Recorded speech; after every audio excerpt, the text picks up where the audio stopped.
Ladies and gentlemen, brothers and sisters, children of all ages, it's time. A little bit past time, actually, for the Old Humble Happy Hour. Get your cocktails ready. We're going to start in just a couple minutes.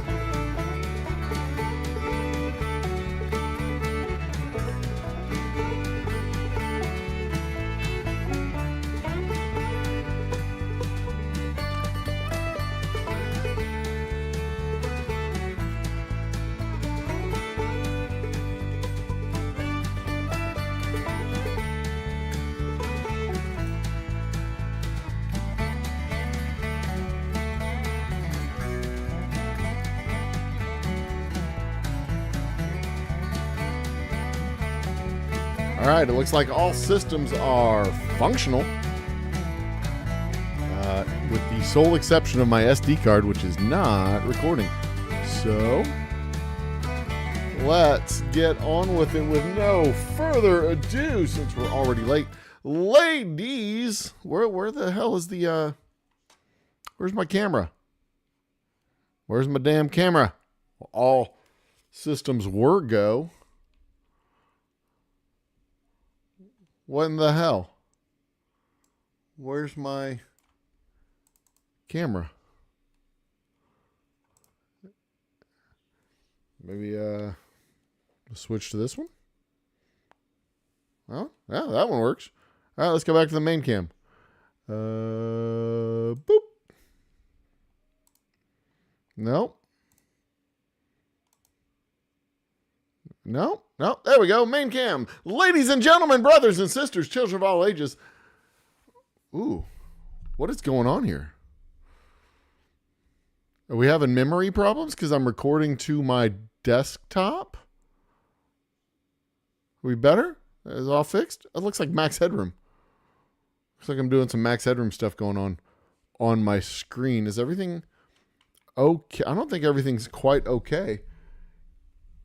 Cheers, California Ford. I'm going to stop recording, and maybe that will solve my technical problem that I'm looking at right here. Did that fix it? Are we better? No, not yet. Let me deactivate this camera one more time. All right. I'm going to try this one more time. Are we back? I don't know if I like this. I don't know if we're going to be able to do a whole show like this. This is problematic. This is very problematic. Let me, there's always something. There's always something. Let's see, let me switch the camera real quick. Back to the USB cam. Move it over here. Okay, I'm not going to like that. But maybe that's the only way to solve this problem, is we just have it right on my freaking face. Zoom out a little bit. No, that's the best I can do. I don't like this. I don't like this at all. I have an idea. Bear with me. Just one moment. Bear with me.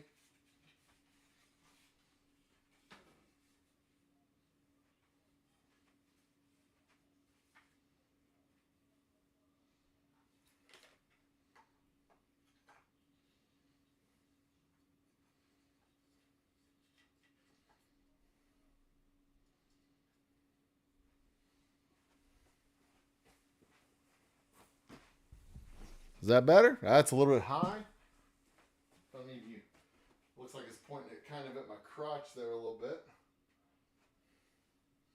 Maybe I can lower this down some. Let's see here. There we go. And shoot it right about there. This was not supposed to be part of the show, but hey, it looks pretty all right. I'll take it.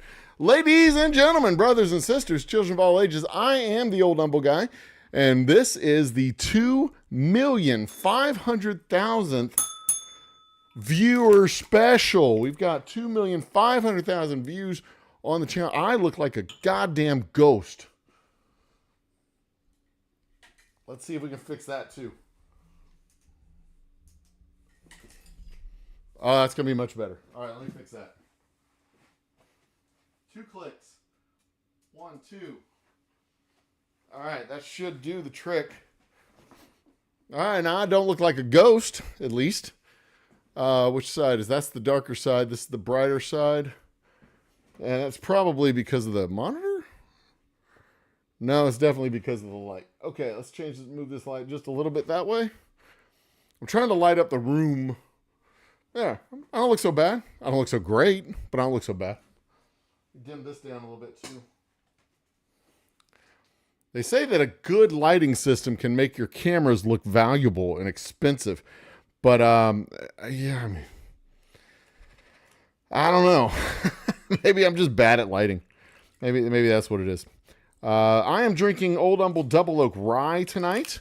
Let me know what you're drinking in the comments. So, let's do a little introduction here. I am the Old Humble guy. This is the Old Humble Distilling Company Happy Hour. Okay, this is going to bother me. I got to fix this. It's crooked. It's crooked. Crooked. And a little bit off center. I think I need to put it right there. Okay, I'm going to fix it. Is it less crooked? All right, that's better. It's still a little off center. Let's see here. It needs to go a little bit this way. We fix that too. See, someone who's good at this stuff would already have done this, but I didn't have this camera set up because I didn't know this camera needed to be set up. That's much better. Okay. That's much better. Let's see here. We good? Come on. Give me the green light. Give me the green light.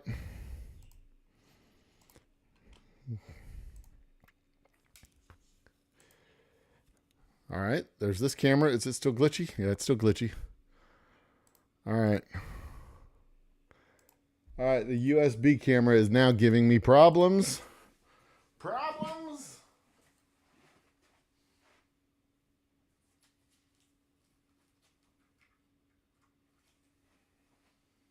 Clavin. Problems. All right. We're going to get this sorted. We're going to get this sorted.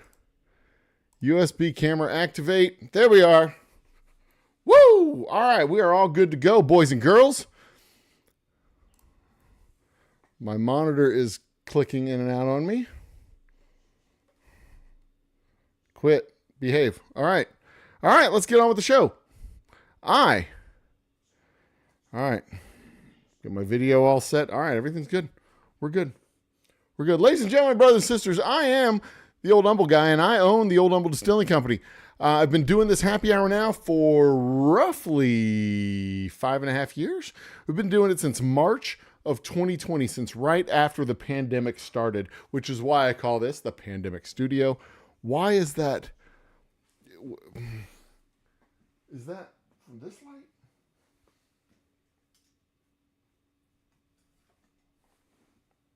No, it's coming from this light, I think. What is the glare? I don't care. Anyway, I've been doing this since March 2020. We're on episode 252. We did several episodes that were twice a week. For a couple of years, we did them Tuesdays and Thursdays, and I just moved them to Wednesdays. We make delicious whiskeys here at the Old Humble Distilling Company. This is one of them. That is our Double Oak Rye, and you can find them online at oldhumbledistilling.com or at your local liquor store if you're here in the great state of Texas. If you're not in the great state of Texas, go ahead and go online and order them online, oldhumbledistilling.com. The camera's actually too high. It needs to come down a little bit. We'll see. I might be able to get my lovely wife to come in here and help me. Let's see if this will work. Let's see if that works. She's going to kill me. But we started doing the show with me. It was me and my lovely wife. Kind of a fireside chat type of situation where we would sit outside on the fire, by the fire, Does that fix it? Oh yeah, that's way better. Oh, that's so much better. Yeah, okay. So we sat outside around the fire pit. We'd tell stories of our travels, where we'd been, and what we were doing. I'd talk about whiskey and cocktails, and she'd talk about traveling with our boys, etc., etc. It was a good time. It's still a good time. I still thoroughly enjoy doing the show. I just don't have nearly as much time to do the show. But I started doing the show because we were not allowed to go out. Everything had been shut down. It was a pandemic. So we started doing, like I said, the fireside therapy, and just chatting, about all the stuff we did. Eventually, it morphed into having, guests and, guest topics, and we would go either via Zoom or StreamYard. Eventually I switched over to Restream, and I came back over here to OBS, where we're at right now. Platform that I thoroughly enjoy. We don't do forum type shows, and there's a reason for that, because those tend to get a little bit out of control and a little bit chaotic, and I want to do something less chaotic and more entertaining. So that's why we have our discussions over whiskey. We don't like to debate things, because generally there are topics to discuss and not debate. I'm not trying to convince you of anything. You're not going to convince me of anything. Let's just discuss our views and talk about it. You get into chat. The more you get into chat, the longer the show goes. Because after I get done with all of my talky talk stuff, I go into chat, and I go literally all the way through chat until I get to the very end of chat, so that we can have our discussion. The discussion can literally go on for as long as we have people discussing things. For example, we started with William Hall, I believe, right here at the very beginning. There's William Hall. And thank you for the congratulations, Mr. William Hall. My boy Longshanks made the very astute observation that we are running late, and I was indeed running late. California Ford, you smack the like button. I really do appreciate it. Get to work. You got to go to work. You're working late, my man. I started late. It's 8 o'clock, I believe. If you're in California, you started late, and thank you for the kind words. So we have three people, including Longshanks, in the conversation right now, who will be on the Wheel of Doom and Glory. And the way the Wheel of Doom and Glory works is we spin the wheel twice. The first time the name comes off the wheel. The second time we spin it, it's the winner. And I'm trying to find the wheel. We will give away, since it's our 250th episode, Wheel of Names, there it is. Since it's our 252nd episode and 2.5 million subscriber special, golly, that's still, that's because this is a white light. That's giving me bright. Okay, I need to turn that. I need to get that off. Boom. That's much better. Golly, I still look kind of pale, though. I have a really nice mustache. Anyway. I can see myself on the TV. Okay, so we spin the wheel twice. One for Doom, one for Glory. The first spin of the wheel, the name comes off. The second spin of the wheel, we have a winner. And if we raise, I believe I said $40 in... what is it? If we raise, I believe I said $30. Let me see what I put in the description. If we raise, if we raise $30 in super chats, I believe I'll give away a bottle of whiskey. Is that what I said? $40 in super chats. If we raise $40 in super chats, so I'm going to set the goal now to be let's go 5 super chats for, let's see here, $2, that'd be 20 super chats at $2 a piece. That'd be $40 in super chats. If we raise $40 in super chats over the course of, I'm going to say probably 2 hours, we give away a bottle of whiskey. Woo! But because because we're already celebrating 2.5 million views, I'm going to give away a bottle of whiskey anyway. So we're giving away a bottle of whiskey one way or another. How do you win the bottle of whiskey? Get into chat. Also, the super chats give you an extra entry. So if you give $5 in super chats, I'll add you to the wheel 5 times. That's how it works. I'm easy, baby. I'm super duper easy. So let's go. All right, that's page 1. So at the end of our topics, I'll start talking. We'll work our. Oh, there's it. I wrote it down right here. $40. We'll spin the wheel a second time. So we'll work our way through the topics. Our first topic is going to be. Here are the 3 topics that we're going to talk about. I'm going to talk about the 50 states of whiskey. Our new segment that I'm introducing to the Old Humble Happy Hour. We're going to talk briefly about current events, I believe. I don't know if I have any of those written down. Then we're going to take a break, and I'm going to talk about the main topic that's broken into 2 parts. We're going to talk about scams and conspiracies and how I feel that they are related. So there you go. Because I have a very specific scam that I want to share with you fine people. It's near and dear to my heart because it's okay. Turn it that way a little bit. Give me a little bit more light. Maybe this one. Give me a little bit more light. Okay, that's better. I'm good with that. Okay, and there you go. But first, we're going to have a quick word from our sponsors. Give me a chance to reset and catch my breath. And, of course, the sponsors are me, the Old Humble Distilling Company. Stay tuned. We'll be right back. Ladies and gentlemen, brothers and sisters, I am the Old Humble Guy, Joe Brita. This is the Old Humble Distilling Company, and you are in my tasting room, and I have to ask, have you tried my delicious whiskey? Because if not, I've got a treat for you today because we have 4 award-winning Texas whiskeys for you to try. First off is our straight whiskey, 90% corn, 10% malted barley, aged 5 years in used bourbon barrels and bottled at 90 proof. Next to it is our special reserve. We take a portion of the straight whiskey and put it back in new barrels to age it a second time. Gives it a little bit deeper color, a little bit darker flavor, a little bit oakier, smokier finish. Third on the list is our Boomtown Bourbon, our flagship bourbon, the first bourbon we've ever made. A true Texas small batch craft bourbon made in 50-gallon batches and aged in 5-gallon barrels. And finally, our Double Oak Rye, a true Texas rye sourced with grains from the Texas Panhandle, aged with extra oak staves to balance out that high rye flavor and give it a nice, clean, smooth finish. 4 award-winning Texas whiskeys, all available right here at the Old Humble Distilling Company and in finer liquor stores near you. Plus, you can go online, oldhumbledistilling.com. Go to shop online, and you can order yourself up a bottle there in 46 states across the country. Treat yourself to something nice. Treat yourself to something from Old Humble Distilling Company. Cheers, and happy drinking.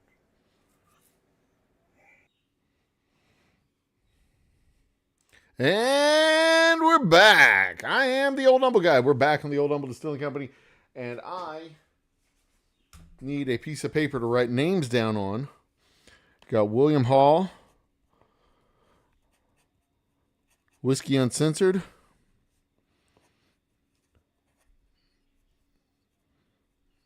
and California Ford 44. Anybody else I'm missing? Nope, that's everybody. John Longshanks, you're an old friend of the family. You're not getting on the wheel of doom and glory, and I'm fairly certain you're not paying very close attention to the show anyway. So, on with the show. Our first segment of the show is going to be, for now and forevermore, I hope, 50 States of Whiskey. Now, I reached out to this distiller, and I couldn't get a hold of anybody.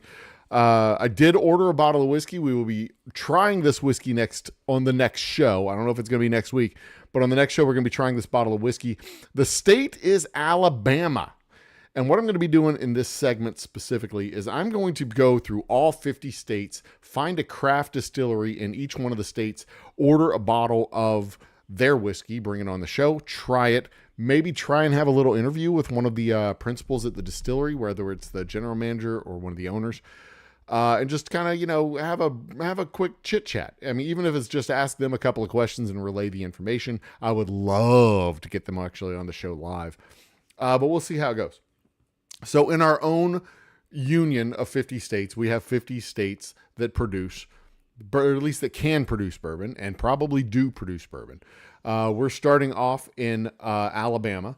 And like I said, I'm going to focus on craft distilleries. I'm going to let the rest of the internet worry about the factory distilleries. I'm going to focus on the small batch craft guys. So our first distillery is John Emerald Distilling Company. It is the first legal distillery in Alabama since Prohibition. And, you know, I'm just going to cut and paste from their about page because that's just going to be the easiest route to go. John Emerald Distilling is a small batch craft distillery located in beautiful downtown Opelika. I think I'm pronouncing that right, Opelika. It seems like that's how it should be pronounced, Opelika. They offer tours and cocktails and bottle sales in-house, as well as distributing spirits throughout Alabama, Georgia, Mississippi, Tennessee, Florida, New York, California, Colorado, and Illinois. So I can't get one of these bottles here in Texas, which makes it even better for my whiskey adventure palate. So in the next happy hour, I'll bring in their whiskey and have it speak for itself. I ordered a double oak bourbon. It's their Purveyor Series double oak bourbon. And they describe it as, quote, a smooth bourbon with a leather and sandalwood nose and a sweetness of caramel on the palate that finishes with oak. All of those things are actual things, actual words that you can understand. Nothing like, leather and sandalwood. I know what those smell like. We're not talking about grassy or oaky or anything like that. I don't know what grass and oak tastes like. It's not raspy or grainy or anything like that. I know what leather and sandalwood smell like. I know what caramel sweetness is. The palate, the finish, the palate finish with that barrely oaky kind of flavor. I know what all these words mean. So I'm kind of, actually, honest to God, they're kind of just describing whiskey. But the extra oakiness, I'm kind of curious about because, you know, bourbon is typically sweet. So being a small distillery in a small town, I believe Opelika is in North Alabama. I should have looked it up on a map, but I did not because I'm not good at my job. Or actually, I'm good at my job. I'm just not good at podcasting. Opelika, Opelika, Alabama is, according to the map, it is near. Where is it near? Taking a sweet damn time opening up, that's for sure. There is, near Auburn. It's near a place called The Bottle, which is kind of funny. Auburn, I don't know where the hell Auburn is.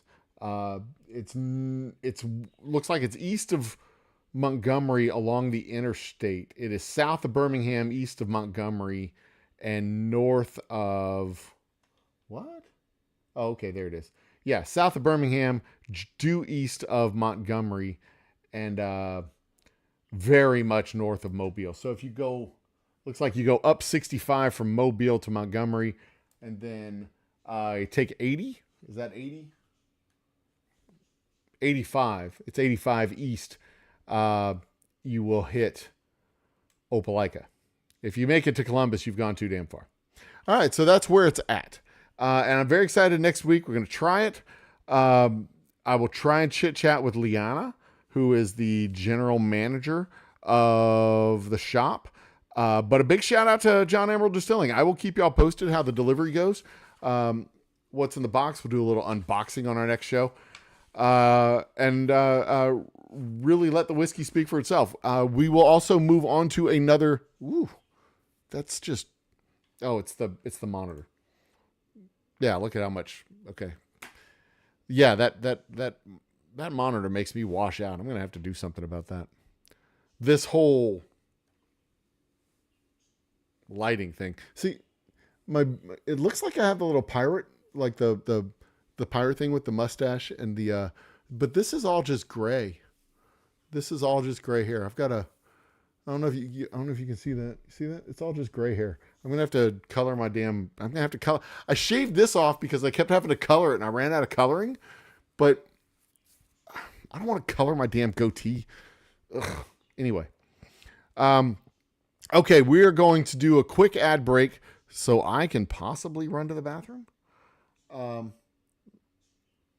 be right back.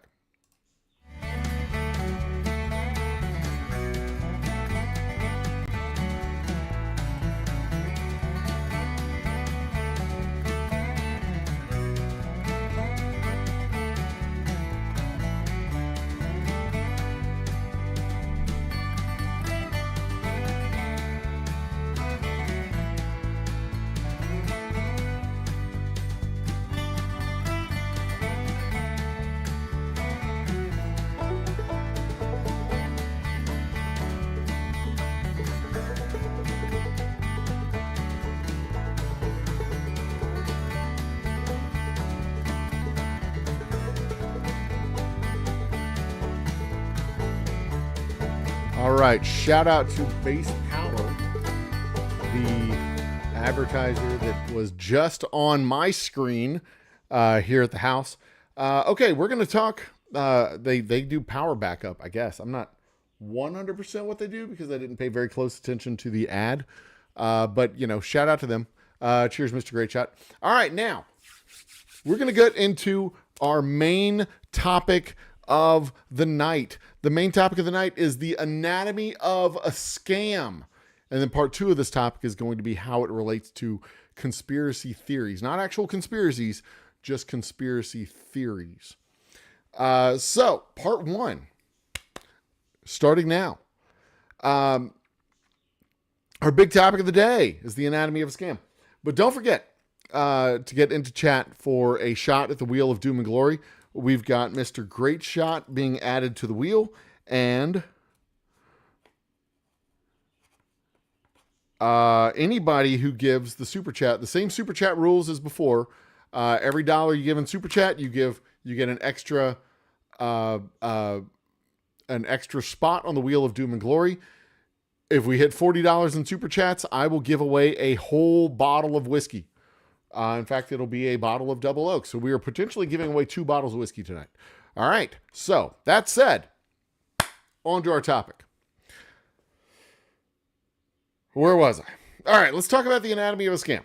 So we get on to our topic in 3, 2, and I'm going to name some fucking names too for what it matters.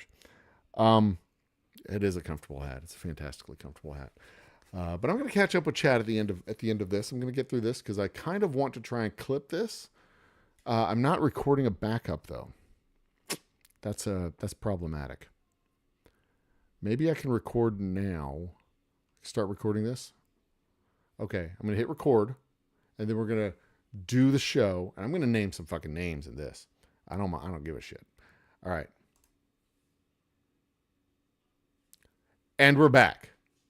So we're going to talk about our big topic today. Our big topic is the anatomy of a scam. And buckle in because it gets good.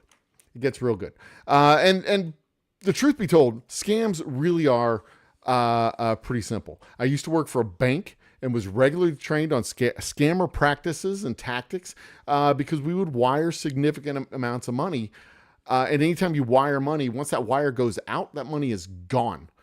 So we always had to do our due diligence. We always had to make sure that we weren't getting scammed. They weren't using fraudulent documents. They weren't just trying to steal money. And they weren't trying to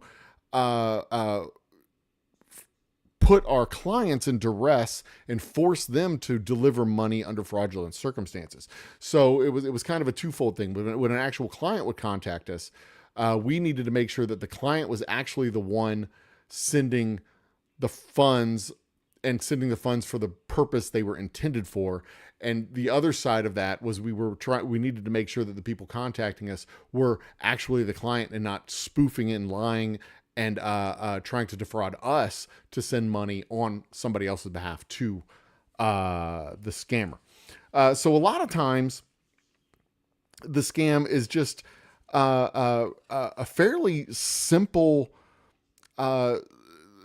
type of scam where they find a piece of equipment or something in a Craigslist ad or a marketplace ad, and they say, we'll send you some extra money to cover the shipping. Anything left over, send it back to us. or something to that effect. It really is just this kind of a wire funds money laundering type of thing where they supposedly send you, let's say, $5,000, and then you're supposed to wire back to them $3,000. But then it turns out that the money they sent to you never cleared your bank, so you just sent them $3,000 out of your bank account, and that's all on you. You're out $3. You're done, finished, poof. That's the classic wire fraud, money laundering type of scam. And I've had that happen. Well, it hasn't happened to me. People have contacted me and tried to have that happen. I was selling a chill unit, and this guy said, I need this chill unit because my kids are having a birthday party and we want to have the ice cream, and I'm offshore and I can't make all the transactions and the logistics, so I'm going to send you an extra $5,000 to cover all of the shipping fees. Anything left over, just send it back to me. And you need to take the ad down immediately. Scam. I'll pay you extra for the product. You send the money back to me. That's always, always, always fraud. When they don't want to follow the letter of what the transaction is, that's fraud. That's a scam. Avoid it all the time. All the time. That stuff's not really that hard to spot. These people are acting weird. They're acting weirder than they normally would act if they were being marketplace purchasers or anything like that. So first of all, when you're running a scam, you need plausible bait. This is your traditional type of bait and switch type of scam. You need a plausible debate. Then you, as the scammer, you basically try to take control of the whole process. You remove the target from their normal operations because their normal operations have fraud prevention maneuvers already set in. They have gates that you have to pass through to make sure that everything is on the up and up. Kind of bullshit gates is basically what they amount to. And things like that.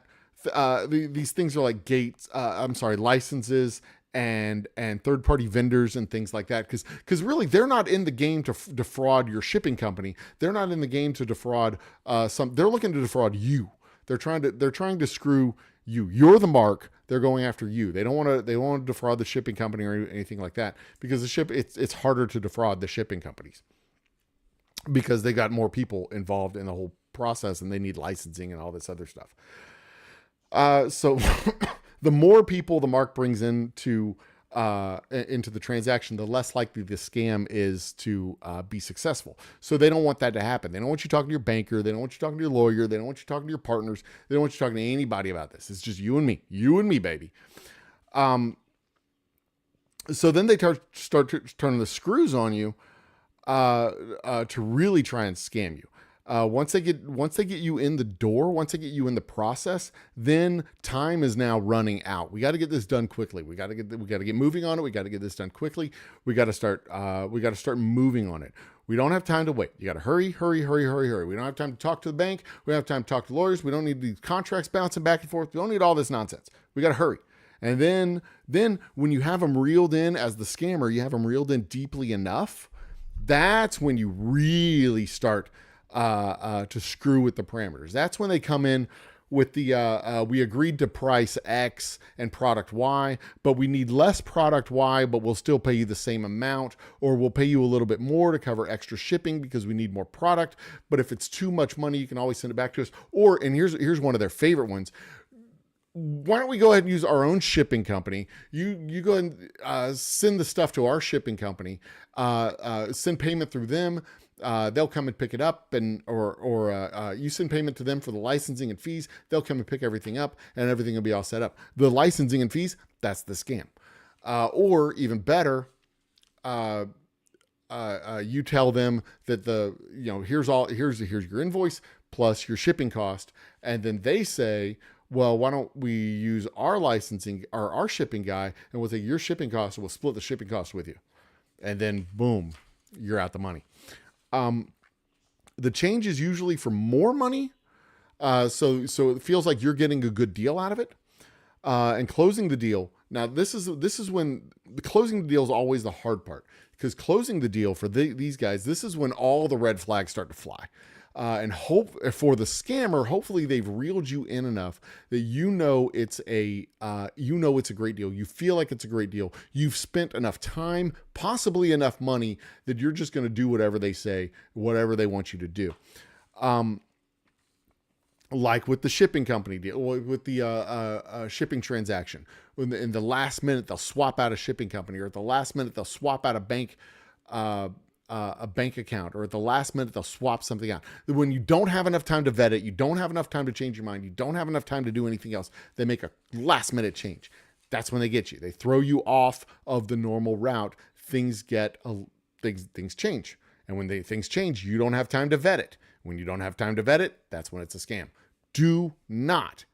Time is never of the essence. You always have, if it's a good deal on Tuesday, it's a good deal on Thursday. If it's a good deal on Thursday, it's a good deal on Monday. Take your time. Let your bankers look at it. Let your lawyers look at it. Let everybody look at it. For us, now here's one of the other things. When you talk about a scam like this, they almost always want to send you too much money. Sometimes they accidentally send you too much money. Like it was supposed to be $3,000 and they accidentally send you $30,000 and you have to turn around and send them back the $27,000. That's a popular scam. That also sounds like bullshit, because it is bullshit. And it's one of those things that's really easy to spot. It's really easy to fix if you take your time and you keep your head about you. But see, the thing is, these things always sound like bullshit from the outside. They always sound like bullshit from the outside. But there's this 7-figure deal riding on it at the end. And what's a little, $2,000, $3,000, $5,000, $10,000 aggravation when you're looking at $1 million payday?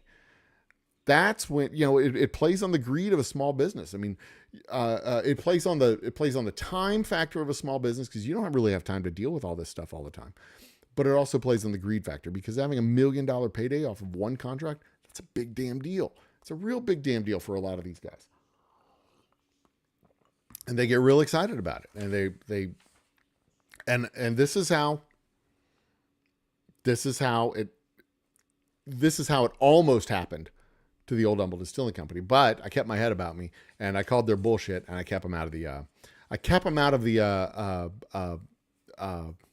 bank account of the Old Humble Distilling Company. But let's do a couple of different examples. We'll talk about Ben, who's probably not a real person, but that's the name that came across on his email. I've been contacted like 3 times by someone named Ben, 3 different times over the course of the last 18 months or so. He claims to be in Japan. He wants to know about shipping product to Japan. Last time he did this, it was 5 cases. This is the 3rd time that I've gotten an inquiry. The last time it was to a hotel in Tokyo. I'm kind of curious as to what it's going to be this time. But what he's going to do is he's going to ask for 5 to 10 cases to be shipped to Japan, and he's going to have his own shipping company, and I'm going to contact that shipping company, and he's going to say, well, we're going to need probably $1,900, because that's what it was last time, $1,900 to ship the 5 cases. And then I'm going to contact Ben. I'm going to say, Ben, shipping's $1,900 through your shipping company. I could ship it significantly less using my shipping company. But it's going to be $1,900 plus the cost of the whiskey. And he's going to say, no problem. Why don't we round it up to the even, it'll probably be, let's see here, 5Ks be $1,000, $1,200. So he's going to say, let's go ahead and round it up to $4,000. Because $1,900 plus $1,200 is a little bit over $3,000. So he's going to round it up to $4,000. So I'm going to tell him, okay, $4,000, and he's going to send me $4,000. Then I'm going to give the shipping company $1,900, supposedly, so that they can come and pick up the whiskey and send it out. But then the $4,000 that he sends to me is going to be fake. It's going to get bounced back to his bank. It's never going to clear my bank, and then I'm going to be out $1,900.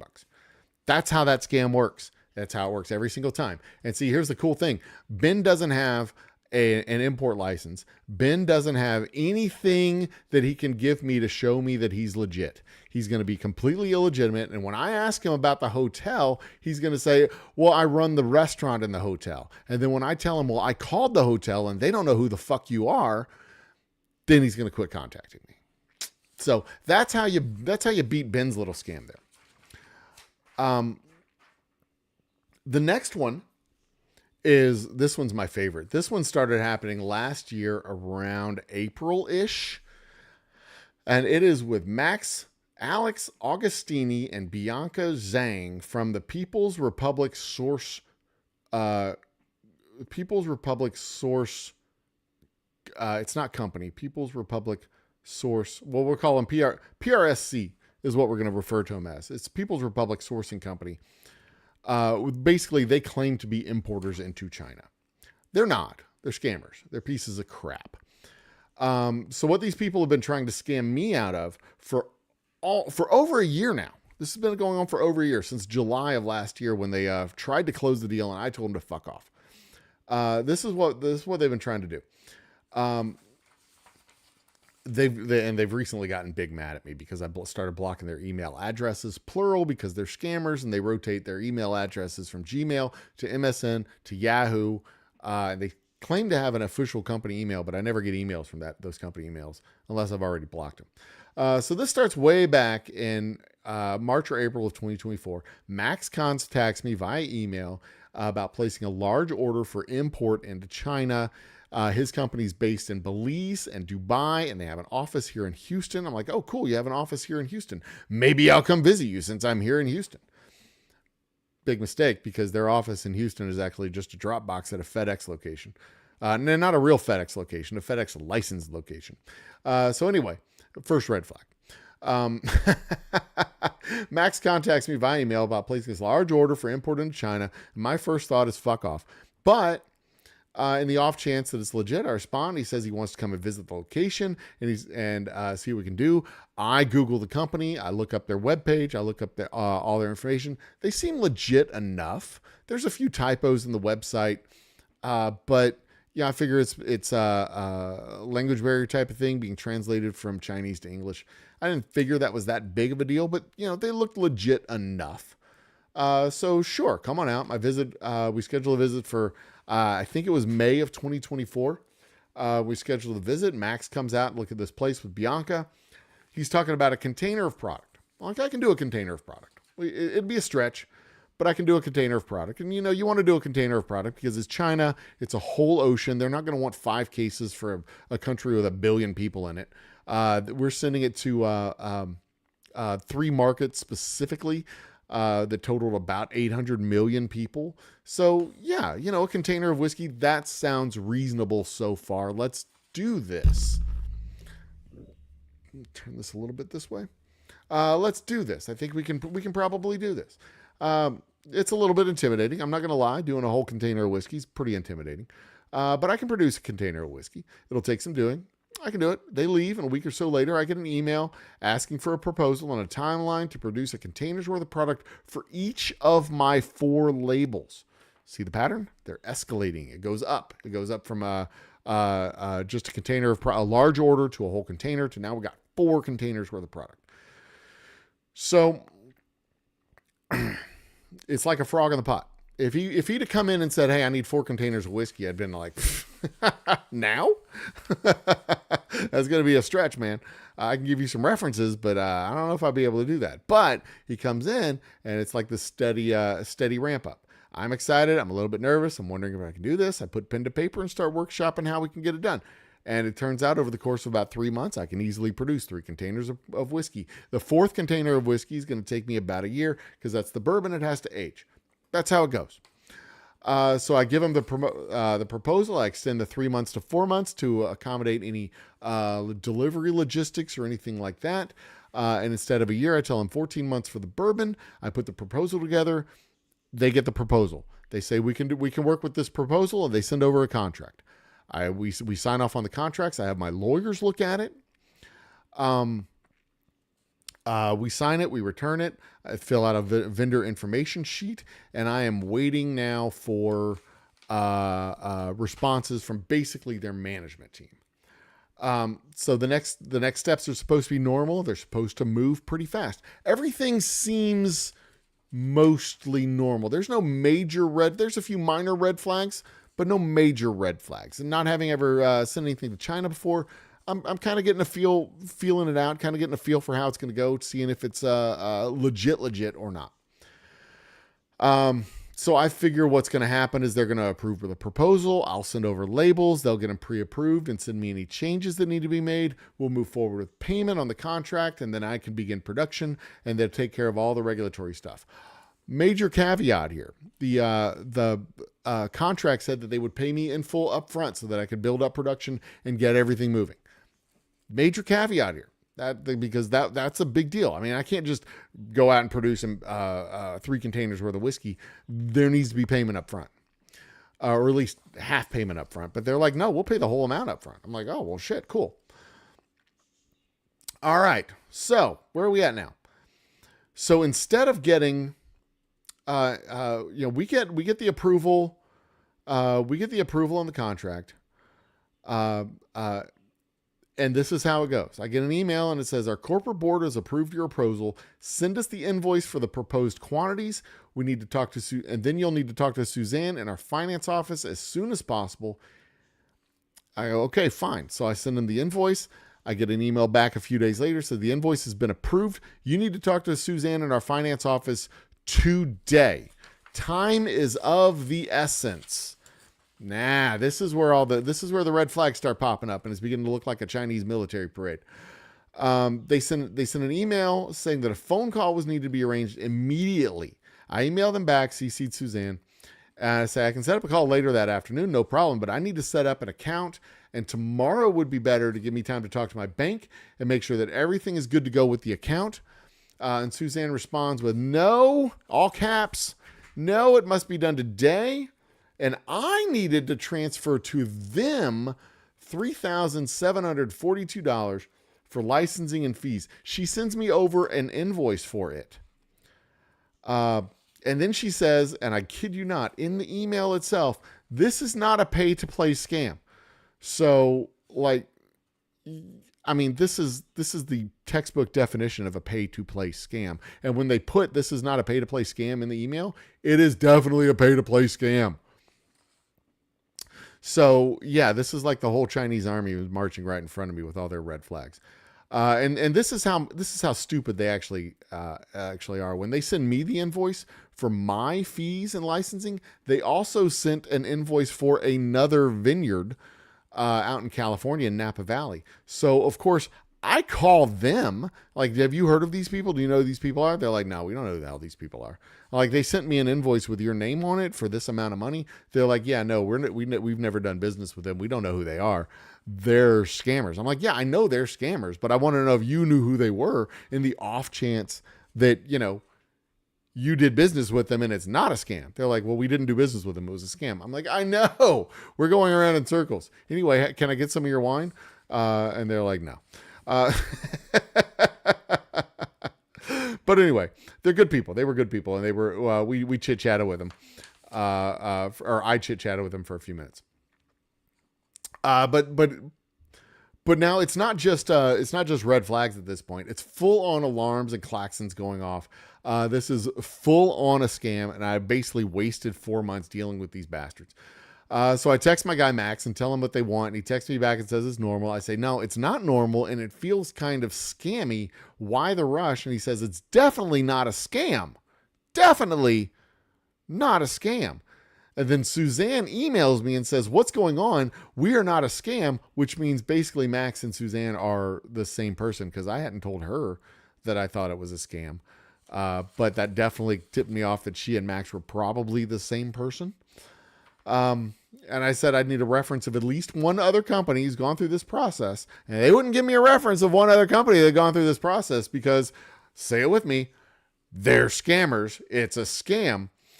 So I told them I was going to call this winery, and they said, don't call this winery. That's a bad idea, which of course is because it's a scam.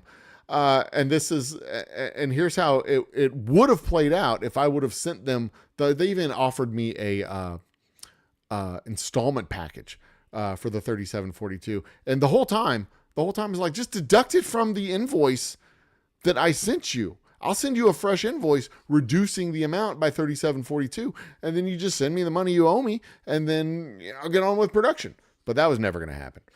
So the first 3742 wouldn't have gotten any regulatory approvals out of China. They'd have needed another, I don't know, $2,000 or something. And then they'd have needed another $3,000. And then they'd have needed another, $5,000. And it would have been 4 months down the road. And by that time, I'd have been in for $10,000. And I'd still be sitting on this $2 million contract of money coming my way, right? I mean, how much are you willing to spend to get $2 million in your pocket? Another $4,000? Another $10,000? I mean, at that point, you got to make your money back, right? You've already spent 10 grand. Now you got to, it's the sunk cost fallacy. You're a gambler at this point. You're like, I've already spent $50. I need to get my $50 back. Oh, it's another $50. Well, now you're out $100. Now, how many times are you going to do this? And this is what the scammers prey on. They prey on you being desperate and you being greedy and you being dumb. Basically, they do not count on you being smarter than them, which, truth be told, everybody is smarter than a scammer because they're scammers. But, with all the fees and everything, there never was going to be a contract. There never was going to be a pot of gold. There was nothing coming at the end of the rainbow because they're just fucking scammers.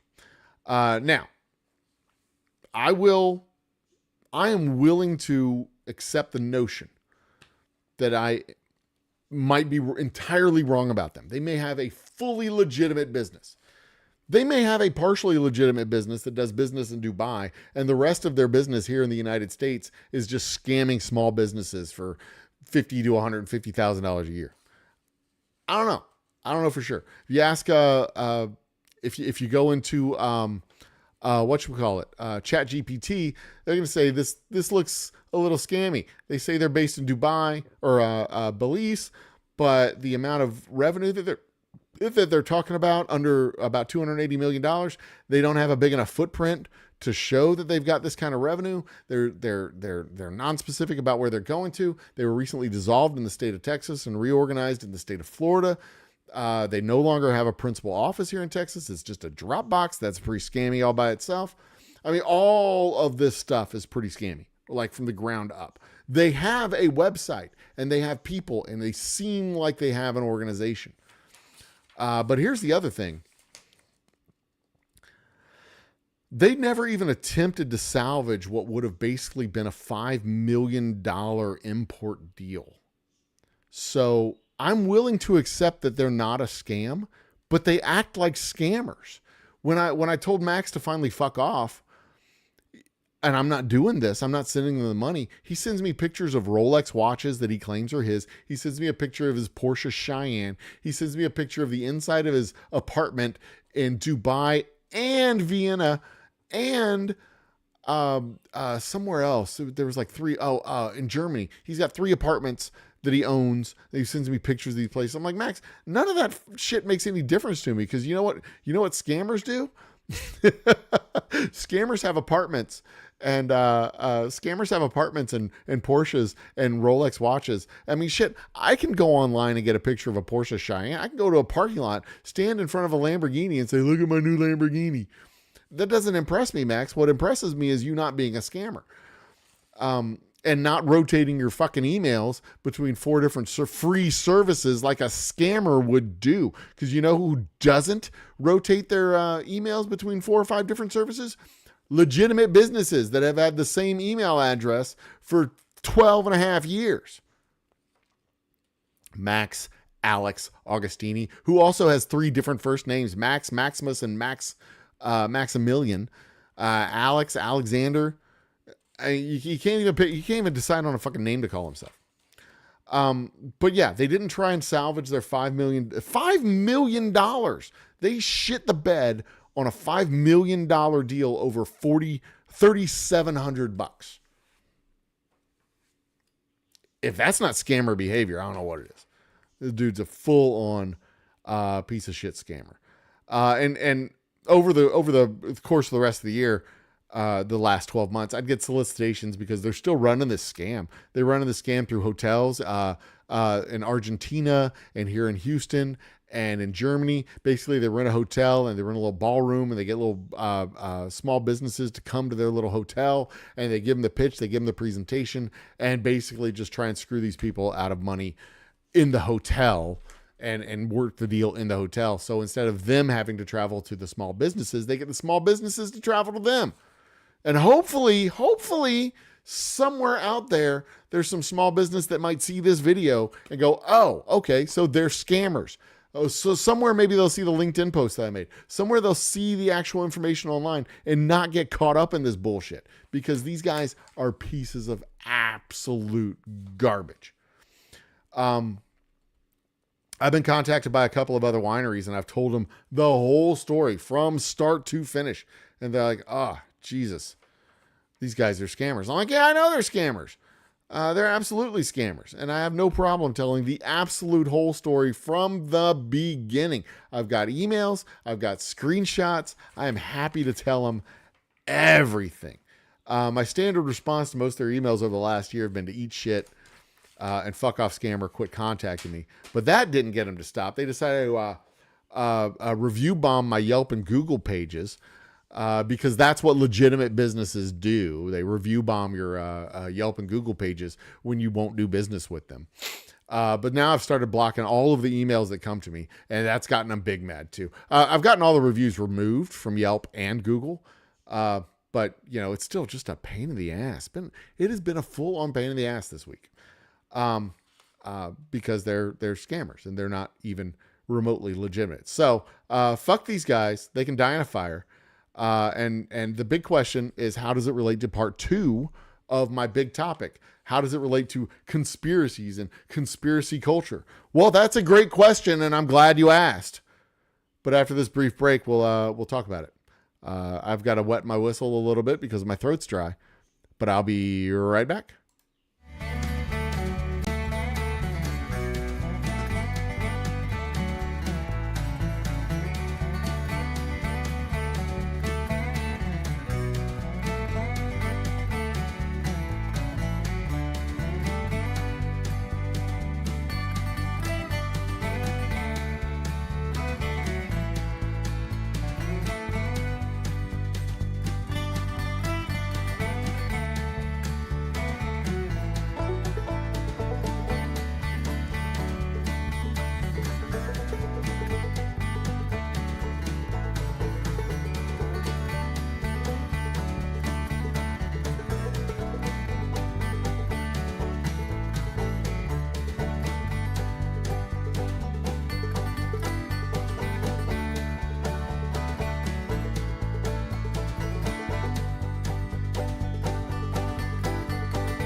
And we're back. Ladies and gentlemen, brothers and sisters, welcome back for part 2 of our big topic on the Old Humble Distilling Company happy hour. We have 5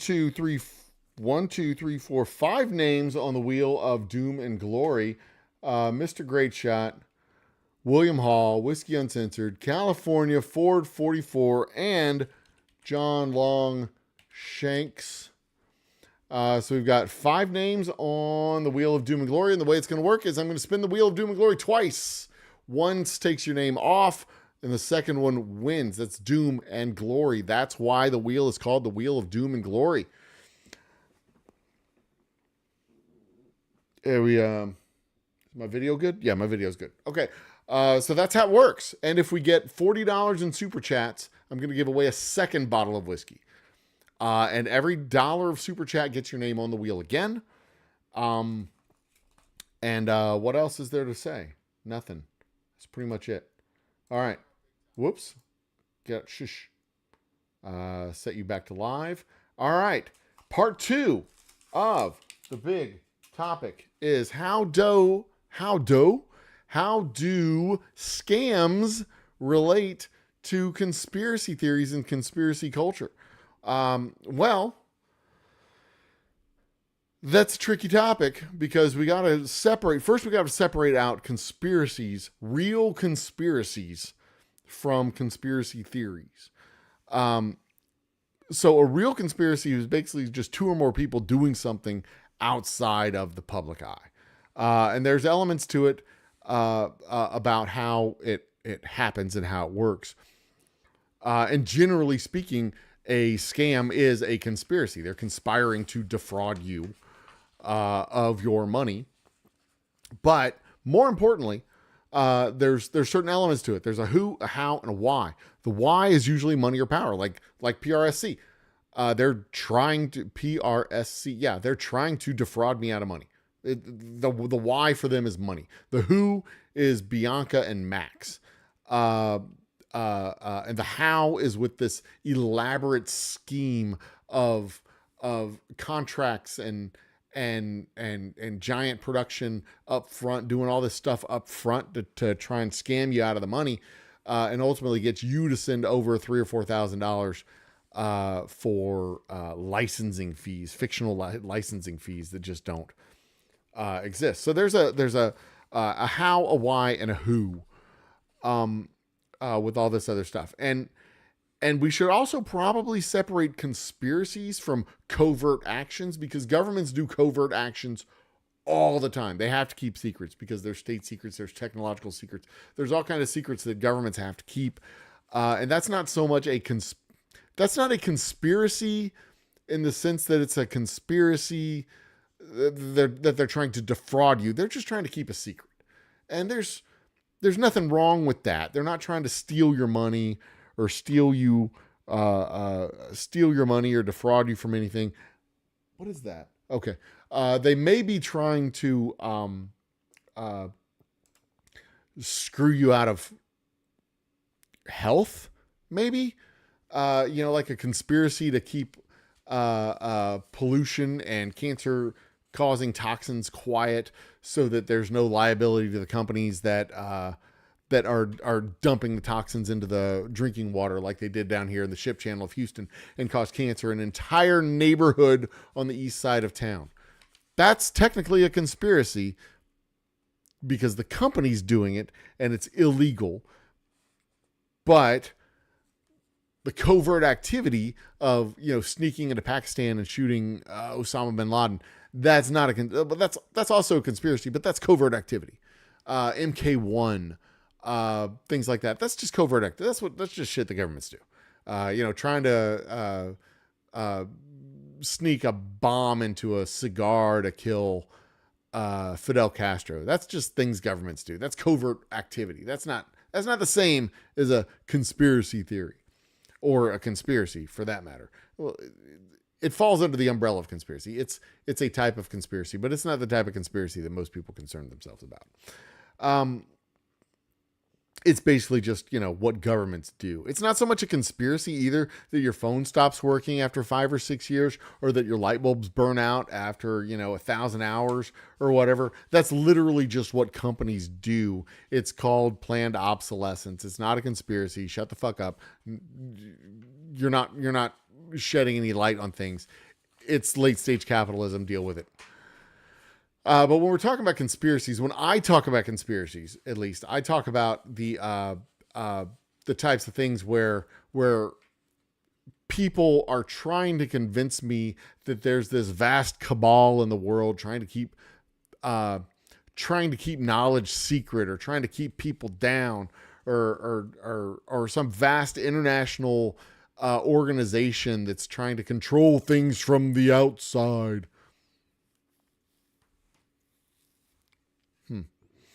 Those don't exist. The Illuminati does not exist. There's no vast international cabal of billionaires trying to control the weather, or control birth, or control population, or control the food. Well, there's a vast international conglomeration of people trying to control the food supply. That's called ConAgra. And the agribusiness people, they're trying to control the food supply. But that's their business. That's what they do. This isn't, Bill Gates and George Soros trying to control where corn comes from or anything like that. That's not happening. That's not a thing. And the reason why we know this, I mean, there's several reasons why we know this. The main reason why we can say we know this is that there's no trail. There's no trail. There's vast organizations leave trails. They have accounting, and they have bureaucracy, and they have secretaries, and they have people who coordinate things, and they have phone systems, and they have communications, and all this stuff. There's trails. There's communication. There's interconnectedness. We know this. This is intuitive. There's letter writing. There's before the internet, there was letter writing. Now with the internet, there's the internet, which is forever. If you send emails to people, there's a record of those emails. They're not encrypted and secret and can't be found. They're all over the place. And it's not a conspiracy that the government's reading our emails. That's literally what governments do. Literally what governments do. There's not this, you can't do things you can do things in secret. You can do things in secret off the grid, but you can't do things in secret with a vast network of people. The amount of infrastructure it takes to maintain a vast network of people across the globe requires a significant paper trail. Even Al Qaeda, when they were disconnected from the internet because bin Laden didn't want to be on the internet because he was being tracked. Anytime he got on the internet, they'd be able to find him and then put a Tomahawk missile up his anus. He was off the internet. So what they would do, they left a paper trail because he'd take a jump drive and download all the information from the servers onto the jump drive, then take the jump drive over to the safe house where he'd read the jump drive and then upload all his information to the jump drive. They'd bring it back to the coffee house or wherever, the internet cafe, and send out the information that way. Even that, and that wasn't even a vast, it was a big organization, but it wasn't even a vast organization. And that organization had accounting, receipts for reimbursements. They had correspondence to HR. They had an HR department, for Christ's sake. You think the Illuminati's out here without an HR department? Bullshit. Vast organizations, even small organizations have an HR department. I have an HR department. Hi, I'm the HR department. It's insane. To think that organizations can exist without a footprint? No. It doesn't happen. Even your backwood hillbilly militia in South Carolina has a fucking footprint. They have bank accounts and accounting and books, especially if they brought in membership funds. They've got the books for this stuff. The Klan had books, accounting, membership rolls. You had to pay your membership dues. They had to be able to track who was a member and who wasn't a member. All of this stuff happens. There's no vast secret cabal. There's nobody keeping information from you, and there's nobody keeping you down. You just suck. Sorry, Peter. That's just how it goes, man. Now, of course, there's backroom deals and there's smoky backroom collusion that goes on. We know that collusion happens. Collusion happens in Major League Baseball. It happened in the airline industry. It happened in the light bulb industry. It's happened in the food industry. We know that companies coordinate to set prices because companies are owned by the same people. And I don't mean like BlackRock owns 5 companies and those 5 companies own all the companies. I mean like Procter and Gamble owns 30% of the products that you see in a Kroger's. Kroger's owns 6 different store brands. I mean, that's what I mean by, they coordinate set prices because they're all the same company. In some cases, they're just different. It's the illusion of choice. You don't really have the choice. They're all owned by the same company. Kroger's owns Albertsons and Safeway and like 5 other grocery store brands. They're not, you know, there's plenty of videos about this. When you go down the ranch dressing aisle or the salad dressing aisle at the grocery store, like how many of these salad dressings are all owned by the same company? Like most of them are owned by the same company. I think there's 4 companies on the salad dressing aisle at your local grocery store. That's just how it works. That's not collusion. That's not a secret society. That's not some conspiracy. That's literally the government allowing monopolization. That's a relaxation of antitrust laws. And there's no reason specifically why they're doing it. They're doing it because it's easier to regulate 3 companies than it is to regulate 40 companies. That's all. And, you know, this cuckoo bird idea of having less government simply means we have bigger corporations and nobody to check on the corporations because the government's too small to do anything about it. Unless it comes to, you know, the military. And then they're huge, they're big, they're wonderful, they're great. Almost too big to manage. But we can talk about that another week. That's a whole different topic. So let's move away from the actual conspiracies, the undercover covert stuff that actually happened, and talk about conspiracy theories. Conspiracy theories, the ancient knowledge, and the early civilizations, and the flat earth garbage. That's all the rage. At their hearts, they're basically the same thing as your basic scam. Someone is trying to trick someone else into believing their bullshit claim so that they can make money off of their bullshit claim. That's it. That's all it boils down to.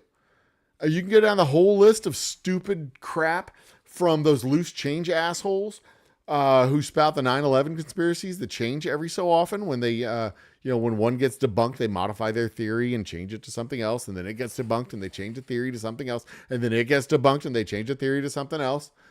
The Sandy Hook bullshit, to the contrails, the contrails in the sky and the flat earth bullshit.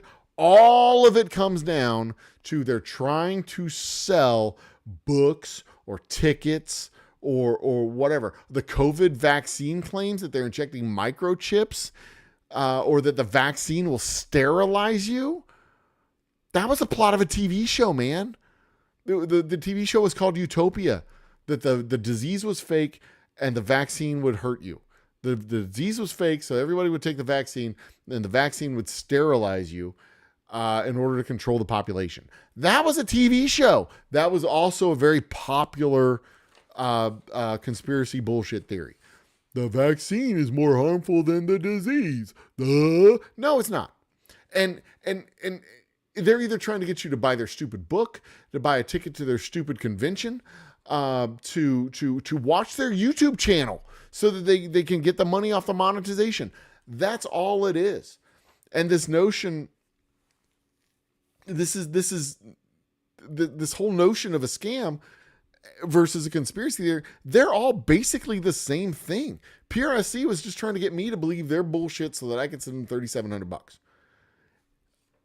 Loose Change is trying to get you to believe their bullshit so you give them $19.95 for their stupid fucking video cassette, or to watch their video and click on it so they get another view and another view and another view and another view.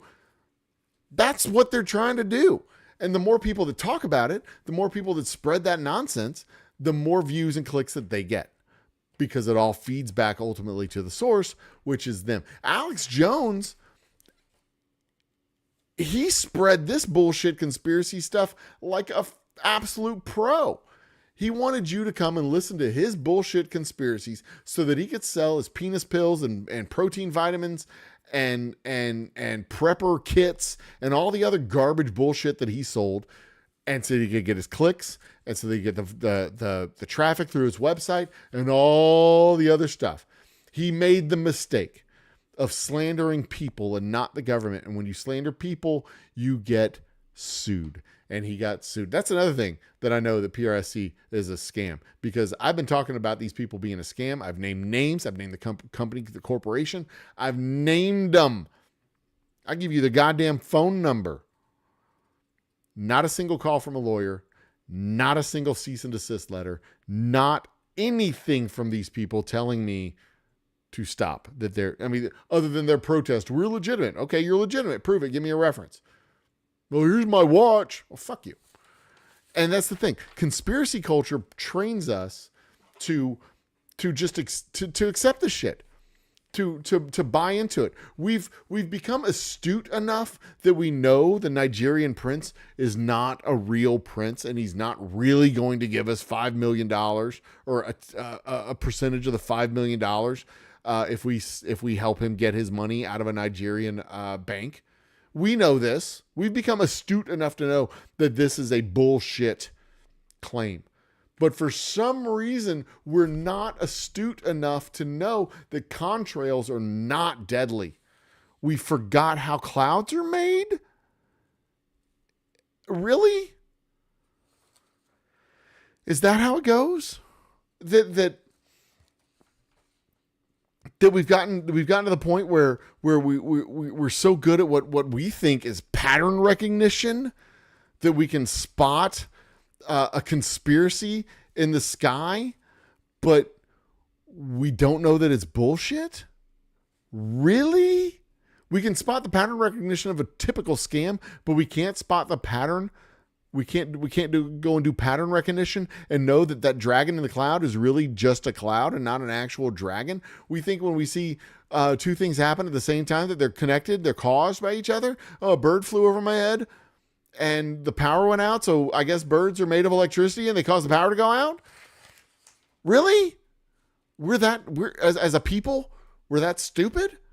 Come on, we got to be better than that. We got to be better than that. We've got to be at least better than believing that because we spent $2.99 to see her boobs, she's really into us because she said baby and sat on, oh, hey honey, and sat on our lap after we gave her $40, that she really likes me and she's going to wait for me after the strip club closes. That's not, she don't like you. She ain't into you. You paid to see her on her Twitch stream. She's not that interested in you. But we've convinced ourselves that that's true. And then we go and do stupid shit like what happened at TwitchCon last week. If you don't know what happened at TwitchCon last week, good. You're a good person and your brain is not made of Cheetos. Congratulations.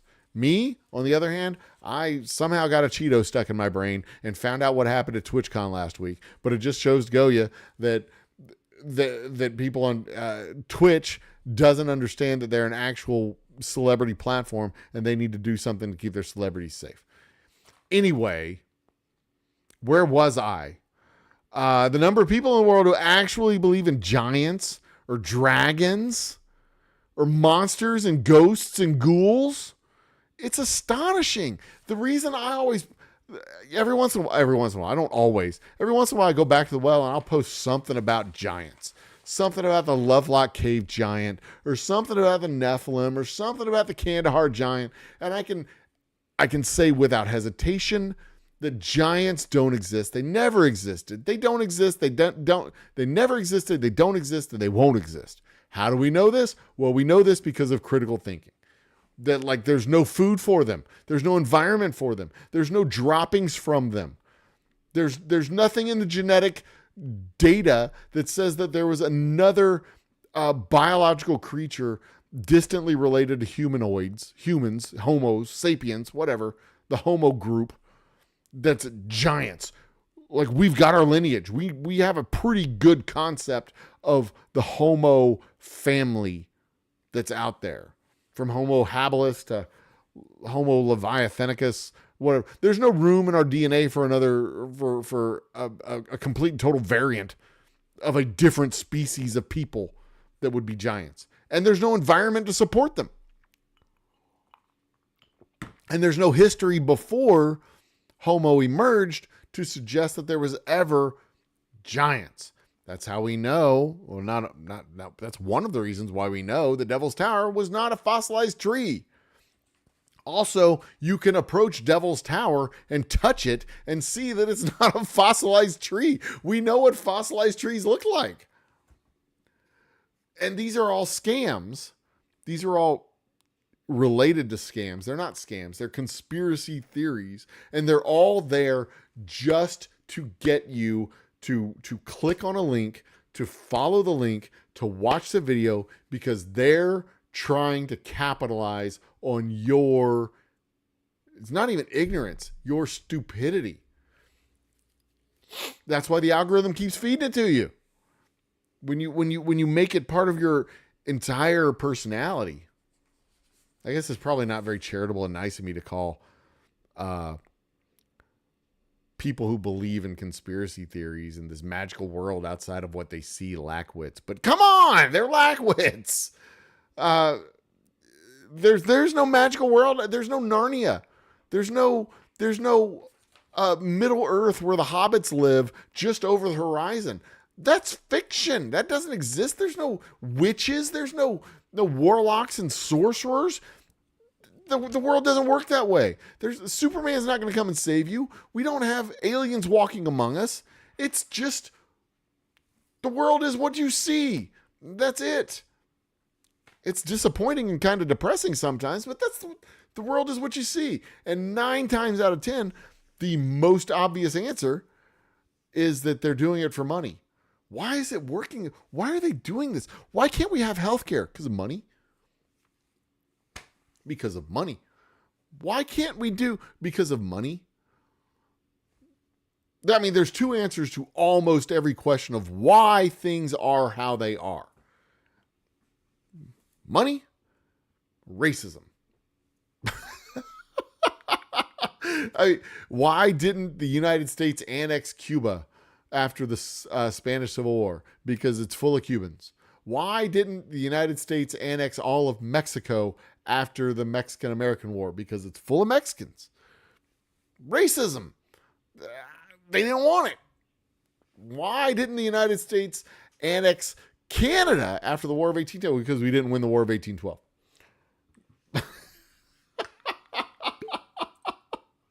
Why did the United States have a civil war? Money and racism. That's both of the reasons why we had the Civil War. Money and racism. And it's really the opposite of that. It's racism and then money. Why do we have a Civil War? I mean, that's it. Power is part of it. The lead up to the Civil War was all about power, but the cause of it was all about racism, white supremacy, racism, money. If it weren't for the money, we'd probably still have had a Civil War. If it weren't for the money. Because there was no way in hell that white supremacists were going to be all like, yeah, cool, we'll let black people run shit. Cool. Because you know how we know that? Because for the next 80 years, they didn't let black people run shit. Anytime black people started to run shit, they'd burn that shit down. So we know it was the racism, if we're honest. But that's a whole nother thing.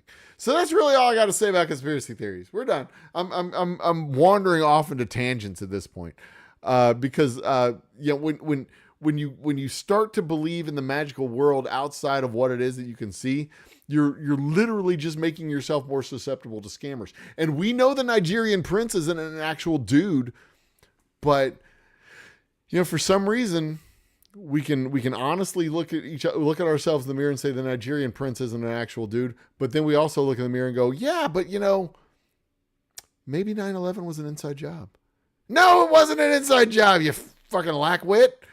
Just like the Nigerian prince isn't an actual dude. The contrails aren't trying to make you sterile. The vaccine is not going to kill you. The mRNA vaccines are not going to change your DNA. Do you know what it takes to change DNA? No, you don't, because you think mRNA vaccines will change your DNA. So what I'm trying to say is, believe in the world you see.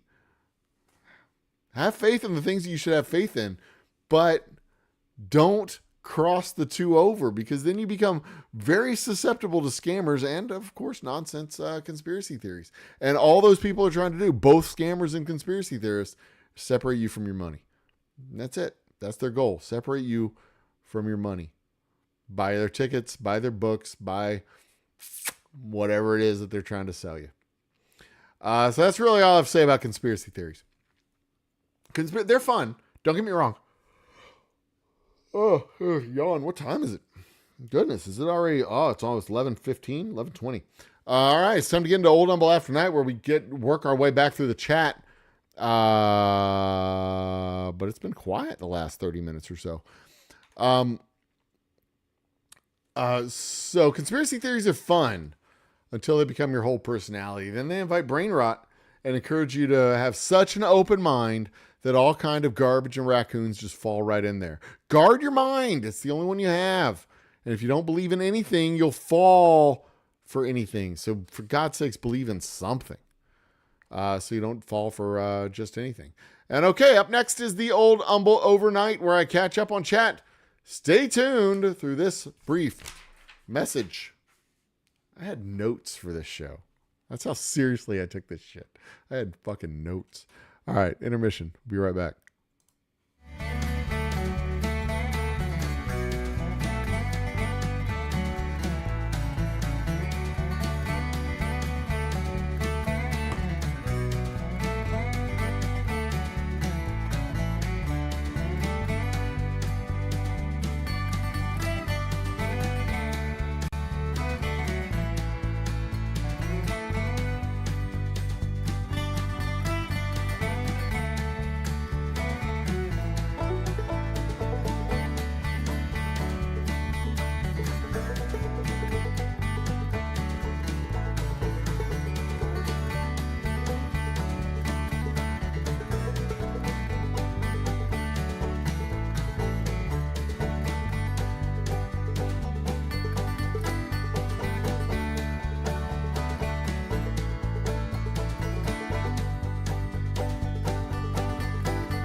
Back. There we go. Shout out to those advertisers. One of them was a financial services company, financial advisors, I think. And I got a text from somebody asking me, this bar?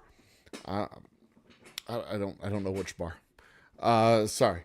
All right, let's go back through chat. Let's work our way back. Open up my Twidget app. This won't take long. I'm going to be done probably. Let's see. We started at 10, didn't we? Where are we at? About an hour into the show, hour and a half into the show. That's cool. I can do this. We'll spin the wheel of doom and glory twice. Yep, there it is. Okay, so we've gotten our way through these. Boom. Chat will come up above my head. California Ford 44. Smack the like button. Thank you, California Ford 44, for smacking the like button. I appreciate that. Great job. Now, I can say this. About a year ago, I think it was last year, early last year, I think in March or April, I decided to embark on this project. Maybe it was 2 years ago. I think it was 2 years ago. I started embarking on this project. Yes, I exist. This 100K project. The whole goal of the 100K project was to get 100,000 views before the end of the year. And I think, yes, Whiskey Uncensored, we will do a stream someday together. We can do it on your channel. I'm cool with it. I'll come visit you. We'll set up a stream on you. Name the date. Give me a,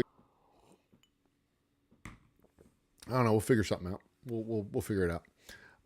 But I embarked on this project of 100,000 views in a year.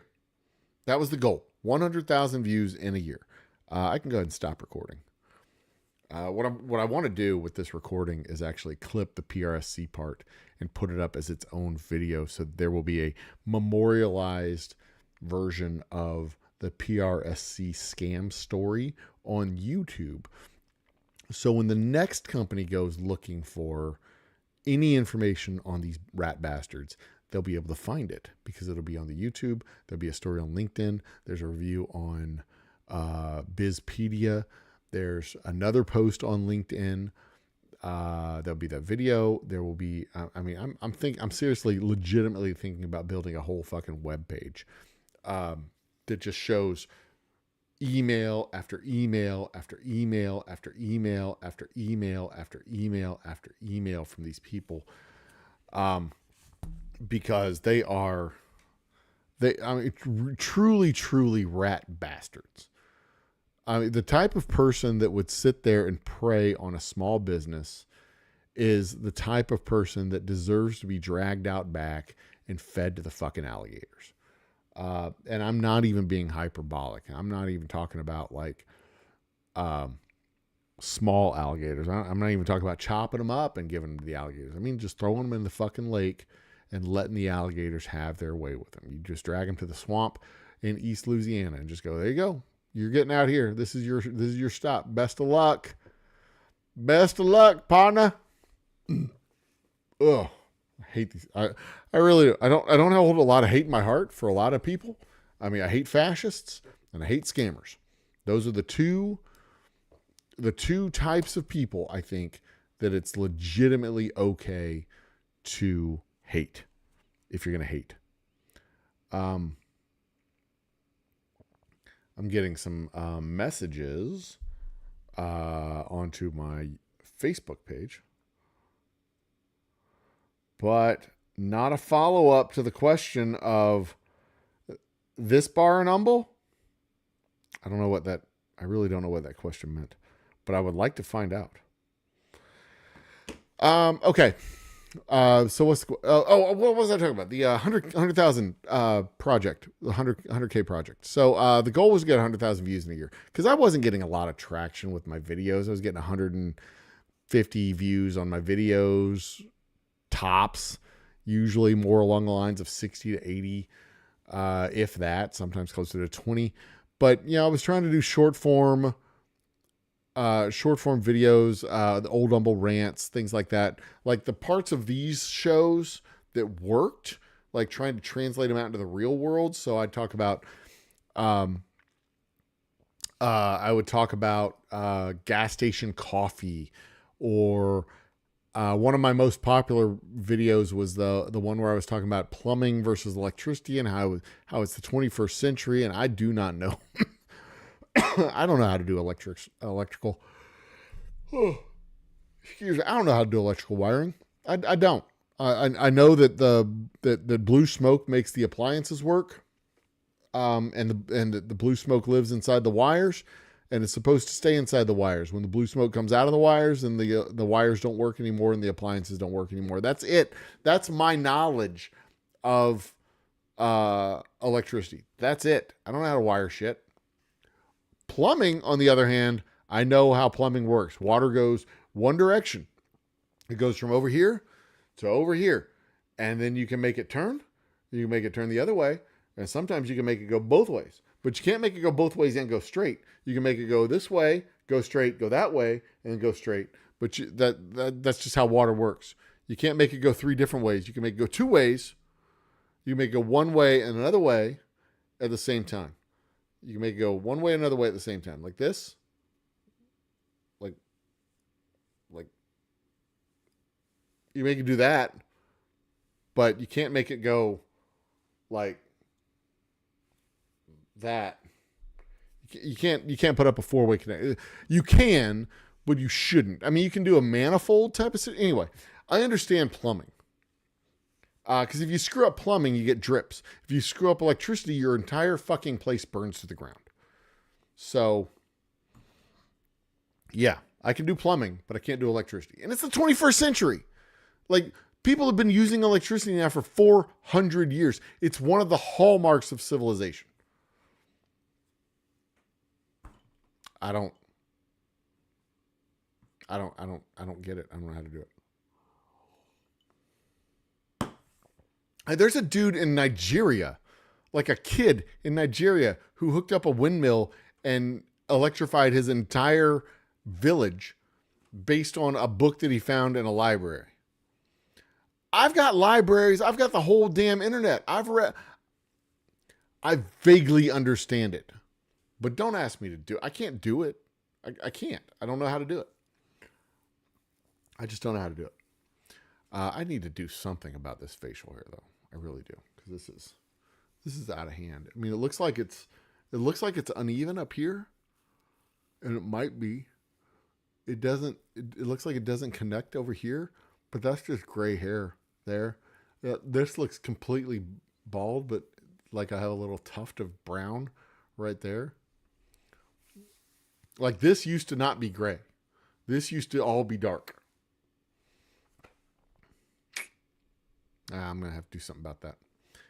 Anyway, I've also started running. So, like my gray facial hairs I almost kind of look like a pirate. Bob, Bob, it's something, Jack Sparrow. Arr, arr, arr. I like the little tuft of brown down here at the bottom. I like that. That's kind of cute. It's like dark, gray, poof. It's got character. It's got that's character right there. Maybe that's what I'll do. I'll just color it down here. Like leave all the rest. Anyway, okay. So what was I? I wasn't getting a lot of traction. I was getting very little traction. 100 views on the videos or whatever. And so I decided I'm going to crack the code.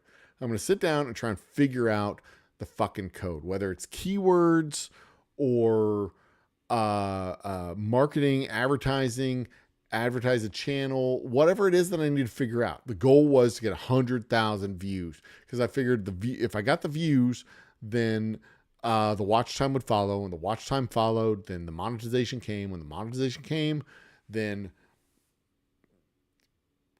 riches and wealth and fame. Well, the monetization came.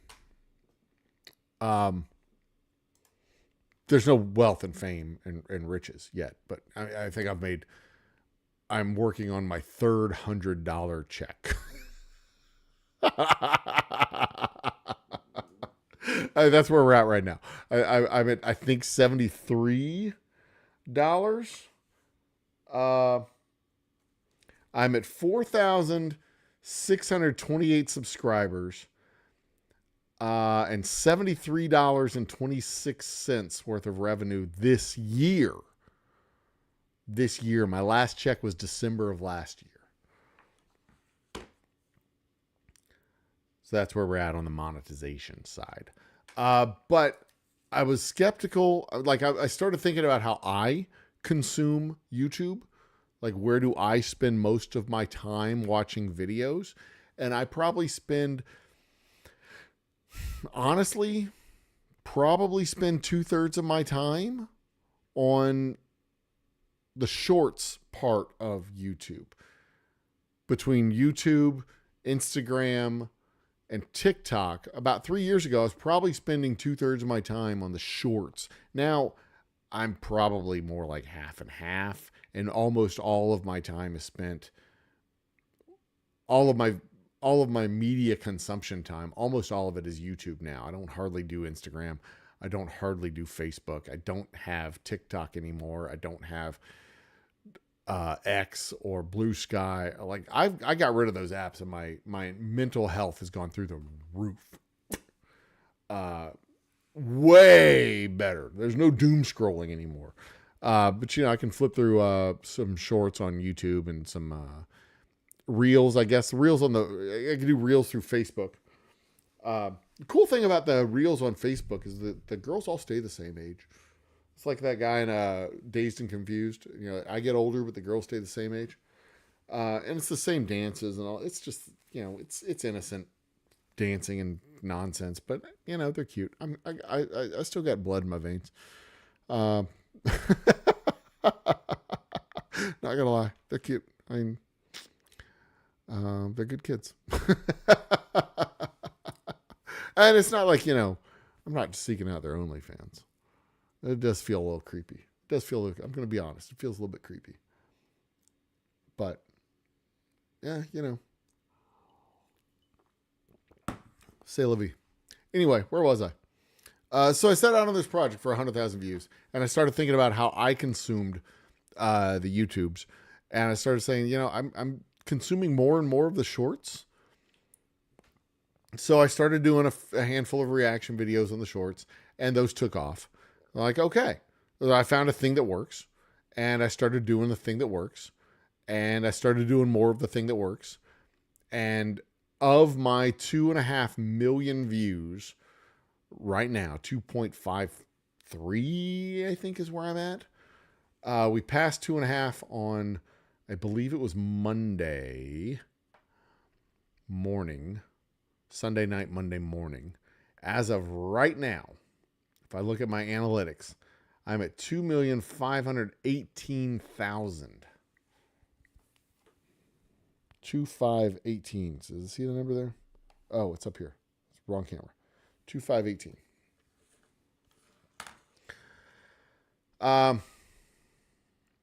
Of those 2,518,000, I think 40,000 of them are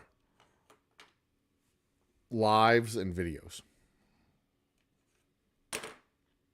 So overwhelmingly, the 2.5 million is shorts. And I think my best viewed video ever is obviously a short. And it is, let's get that number. Let's get that number, Cambot.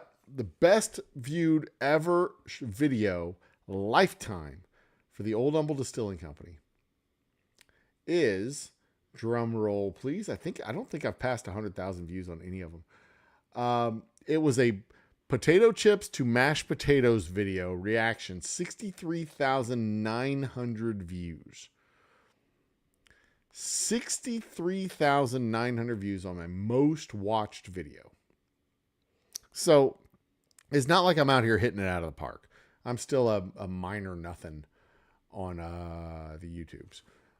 But, you know, it's bringing me moderate publicity for my brand.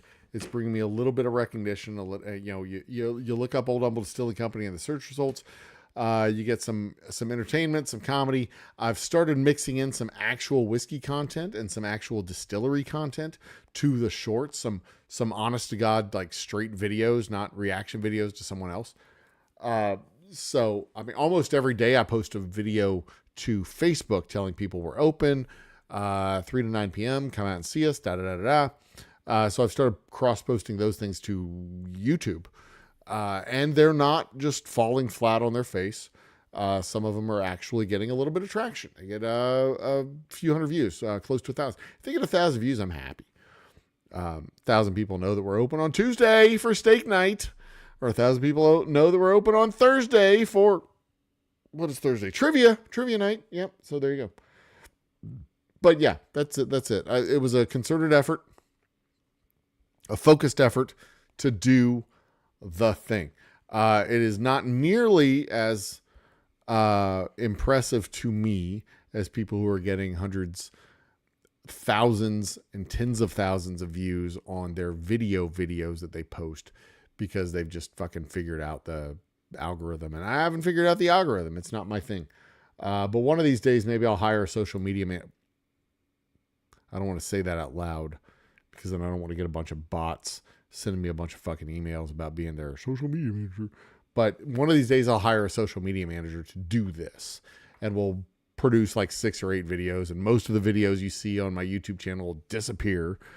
And then we'll just have a fresh start and be doing just whiskey content all the time. How to make the distillery be the distillery and blah, blah, blah, blah, blah. Boring and nonsense and garbage. Ugh. But, you know, Nike didn't become Nike by being interesting. They became Nike by being boring.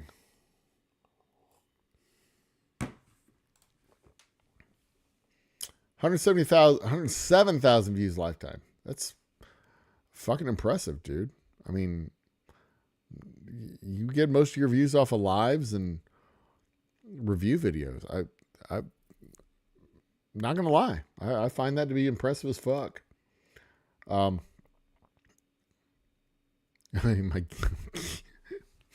poor old graybeard geezer. I mean, you're not wrong. I look a hell of a. I'm one of those guys that just looks better in a hat because I look entirely different without, you know? I mean, I'm pretty fucking good looking bald. I'm not going to lie. I'm pretty damn handsome. But yeah. You know, it's sometimes it's tough to look at myself in the mirror and not see that 28-year-old guy looking back at me. But when I'm on my 4th mile running outside, I feel pretty damn young. It's when I wake up in the morning that I'm like, oh shit, yeah, that's right. I'm not 28 anymore. Next. It looks like it's a very comfortable. This is actually This is actually mesh all the way around here. This was given to me by my good buddy Jeff Peterson or Jeff DeBourbon. See, that's mesh. So it's actually really nice in the Houston summer that it's a breathable hat. My other hat that's just like this is full leather.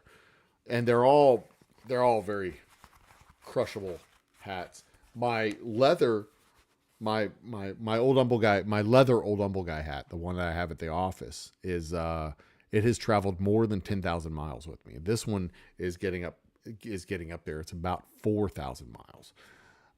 So yeah, they're good hats. They've seen the road. They've traveled with me. They've done a lot of things, and almost every single time I go to a tasting, I'm wearing either this one or the other one. And I've always worn these hats for. This is another thing about this happy hour show. I've always worn a flannel, jeans, and one of these hats. These sunglasses are from the Biohazard. Can you see that? You can't see that. That they are Biohazard brand sunglasses. And we picked these up in Arizona while on vacation right before the beginning of the pandemic. This was the last vacation we went on before the pandemic started. We were actually on the road in New Mexico on the way home when we got word that the schools were closing and our sons were going to be out of school for another week. And then it was another week. And then it was another month. And then they started remote schooling. So we were on the road, and these were the glass. It was ironic, to say the very least, that I picked up a box, or that I picked up, where are they? That I picked up a pair of gas station sunglasses that were Biohazard brand sunglasses right before the pandemic started. And I thought it was so ironic that I bought an entire box of these sunglasses. The first pair of sunglasses I got was like $15, $12. I think it was $11.99 plus taxes. So it was like $13 total for the sunglasses. This box of, I believe it was 12 pairs of sunglasses was $12. Yeah. So I'm never, ever not going to manufacture again. I love these sunglasses. They're cheap sunglasses. They're good sunglasses. I like them. Holy shit. He's arrived. We'll get to that in a second. They're cheap sunglasses. I like the sunglasses. They're kind of iconic. To me, they mean something to me because I got them. They're Biohazard sunglasses, and we bought them right before the pandemic started. And then, boom, the pandemic started, and I'm like, oh, these are Biohazard. That's kind of cool. And I've worn a pair of Biohazard sunglasses for every single Old Humble happy hour. Every single Old Humble happy hour. I've had a flannel. I've changed the flannel. This is a darker blue flannel than the one I had, the first one I had. I've always had this hat, always had these sunglasses, always had the flannel.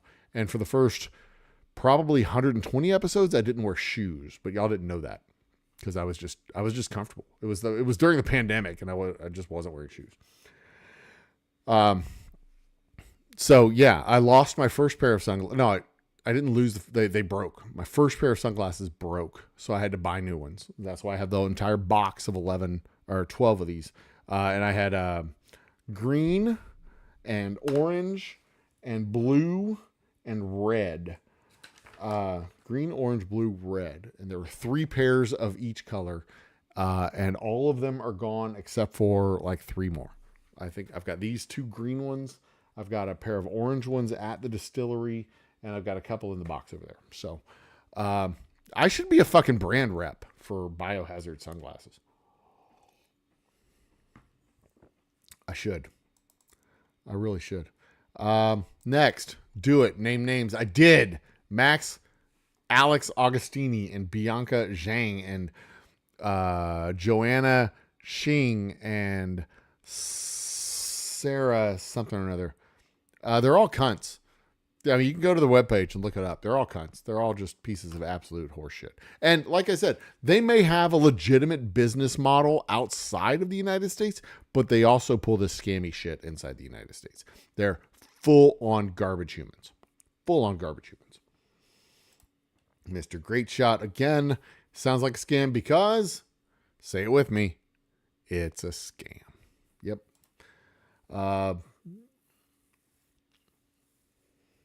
Yeah, it's nice, but piss off a bullshit person. Yeah, and that, I mean, I've literally told them as much, that they need to quit fucking contacting me.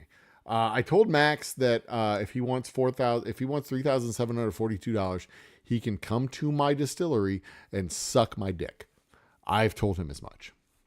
I don't think he's gonna, but if he wants that money, he needs to bring a pillow. Hell, I'll give him the pillow. I'll let him take the fucking pillow home. And that's the company, PRSCC Enterprises LLC. They're based on LinkedIn. It's PRSCC Enterprises LLC Belize.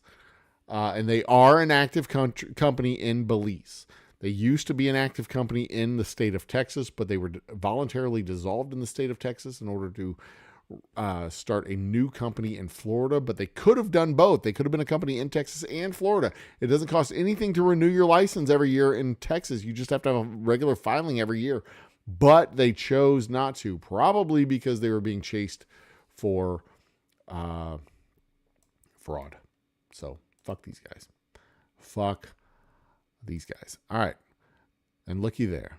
The goddamn bacon has graced the halls. Wow. Amish full brimmed hat has come in use. What? Oh yeah, actually it does. I'm not gonna lie. It has kept the sun and rain off my neck. It protects my eyes. I mean, I haven't had my head sunburned and I can't tell you how long. I did not bring my hat on our last vacation.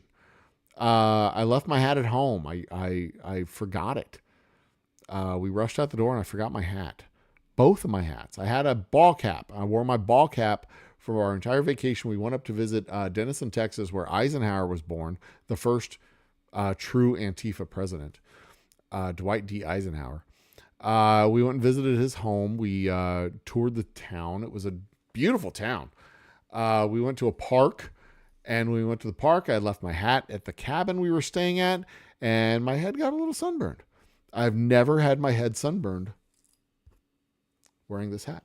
The first time my head got sunburned, this is when I realized, the first time I realized that my hair was thinning, true story, I had gone out for a run that was going to be 6 miles, but I extended it to 13 miles because it was my day off and I was running and I feel good. So I'm going to keep going. And I still feel good. So I kept going and I still felt good. So I kept going. And when I got back to the house, I checked my distance and it was 13 and a half miles. I had run 13 and a half miles just because I just figured I wanted to see how much further the trail went. Basically, it was a running trail on White Oak Bayou on TC Jester Boulevard at our old house. And I was just running and I kept going. And I was just like, how much further to the next road? How much further to the next intersection? How much further to the next highway? And I went all the way to the end of the trail where it terminated at 11th Street I think it was 11th Street in the Heights. And I was like, okay, I've reached the end. I turned around and went back home. And when I went back home, I checked the mileage and yep, 13.5 miles that day. And the next day my head was tender because my hair was thinning and I got a sunburn on my head because my hair was thinning and I didn't wear a hat. So on the one hand, On the one hand, it was evidence of my aging, decaying, decrepit body. On the other hand, I was probably in the peak physical condition of my life, running, just whipping off a half marathon just because I had time. And I think my overall time, I mean, it was just a run. I wasn't like trying to break any time records or anything.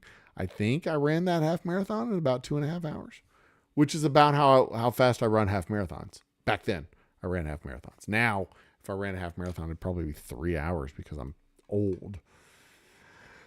The flesh is not willing anymore. All jokes aside, that's a hell of a deal. The hell of a deal on the sunglasses? Yeah, absolutely. It was a hell of a deal on sunglasses. I mean, 12 sunglasses for like, I think it was $15. You can go to their website. You can look them up. Biohazard. It's Biohazard sunglasses.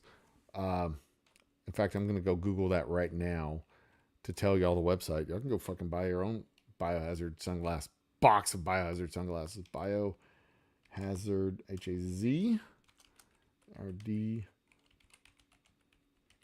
Biohazard sunglasses. $24 for a dozen is what I must have spent. I must have spent $24 for a dozen. $2. $2. What is it that ZZ Top? Go buy yourself some cheap sunglasses. So there you go. That is, God, it's like looking into that briefcase on in Pulp Fiction. Let me show you what I'm looking at here. Can I do this? Hang on. Oops. That's a closing screen. What with that? Host cam, no. Open forum? Is this the one I'm looking for? Yee! That's not. Which camera is that? Is it this one? Is that this one up here? Where's the damn camera? Is it this one? It's this one? Okay. Maybe I can do this. No, we're not doing this.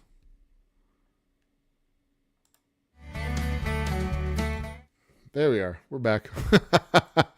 All right, let me see if I can screen capture. There we are. All right, let's try this. Did that work? That worked. Okay, there we go. All right. I have it cropped for the Wheel of Doom and Glory. Let's go ahead and do this. All right. We'll go ahead and do that, and we'll go ahead and do that, and we'll move it over here. All right. So here are the sunglasses. So you can buy a... this is $42 per dozen of it. Looks like a variety pack of sports sunglasses. This is $38 per dozen here. This one, let's see here. Where can we find it? This one up here is $38 a dozen. These specifically are, where are they? These specifically are, let me see if we can find them. Yep, there they are. These right here. This one up here in the far upper right-hand corner over here. The top row. That's this set right here. And they're the highlighted. Those are $34 a dozen. That's not that's not these. Because I'm pretty sure these were way cheaper than that. Ugly. Nope, that's these. That's the ones. That's these sunglasses. Because they had the neon kind of temples here. They have the neon. These are green. They had the red, blue. You know what? I can look at the. I can look at the box and see the item number. 8BZ66 3230 is the one I'm looking for. 8230. 8BB 6230.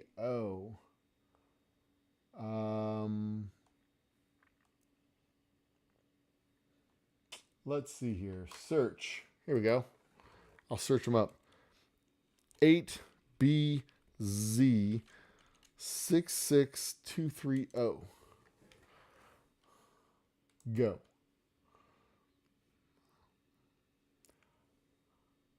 Oh, dog. They don't sell them anymore. What? No way.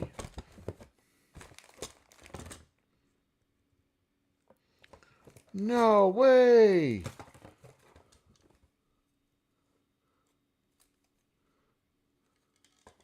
Do they not sell them anymore?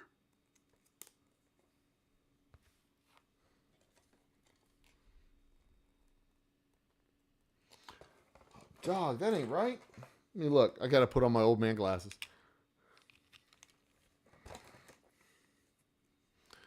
Let's see here. It's going to be real embarrassing if I have to get out the actual magnifying glass.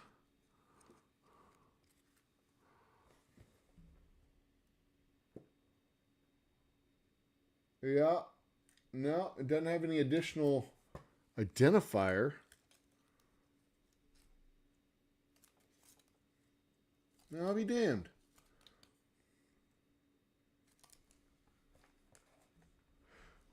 Well, I think, see, they're black on front. They're black in the front and neon in the back. So, let's see here. Miami Sunglasses is the brand.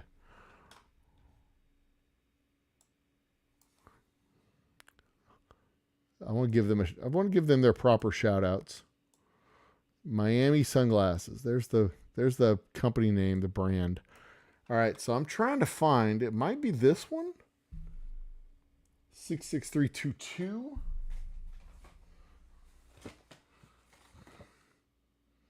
I have 230. So that's 6322. 342. It might be 238. Come on. So that's close. This 238 is close in assorted colors. Let's see what they got. Because maybe they got the same thing. It's just a slightly different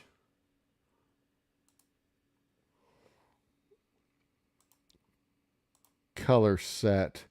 No, it looks like it's just the lenses that are different on this one. So we're going to go back. That's not the right. It's not. Maybe this is what I'm looking at for. Yeah, this is black in front and the neon colors on the side. This is the one. This is it. Fully black in front. See? Black in front, neon on the side. That's what we're looking for right there. They've just changed the colors. Well, there's the green. They've extended the black down the side a little bit. That's all.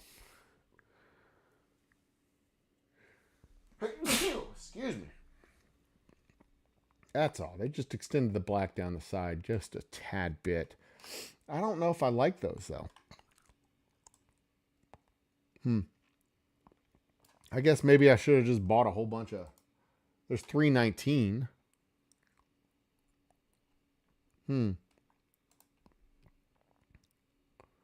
Yeah. I don't know, man. I don't know if they have the biohazard sunglasses. I may have the last of this type of sunglasses. Because these are dumb looking. I don't like those at all. Those are dumb. Maybe there's a men's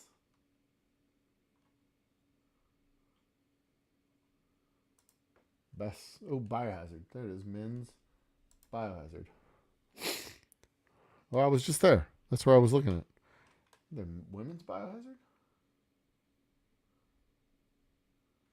Nope.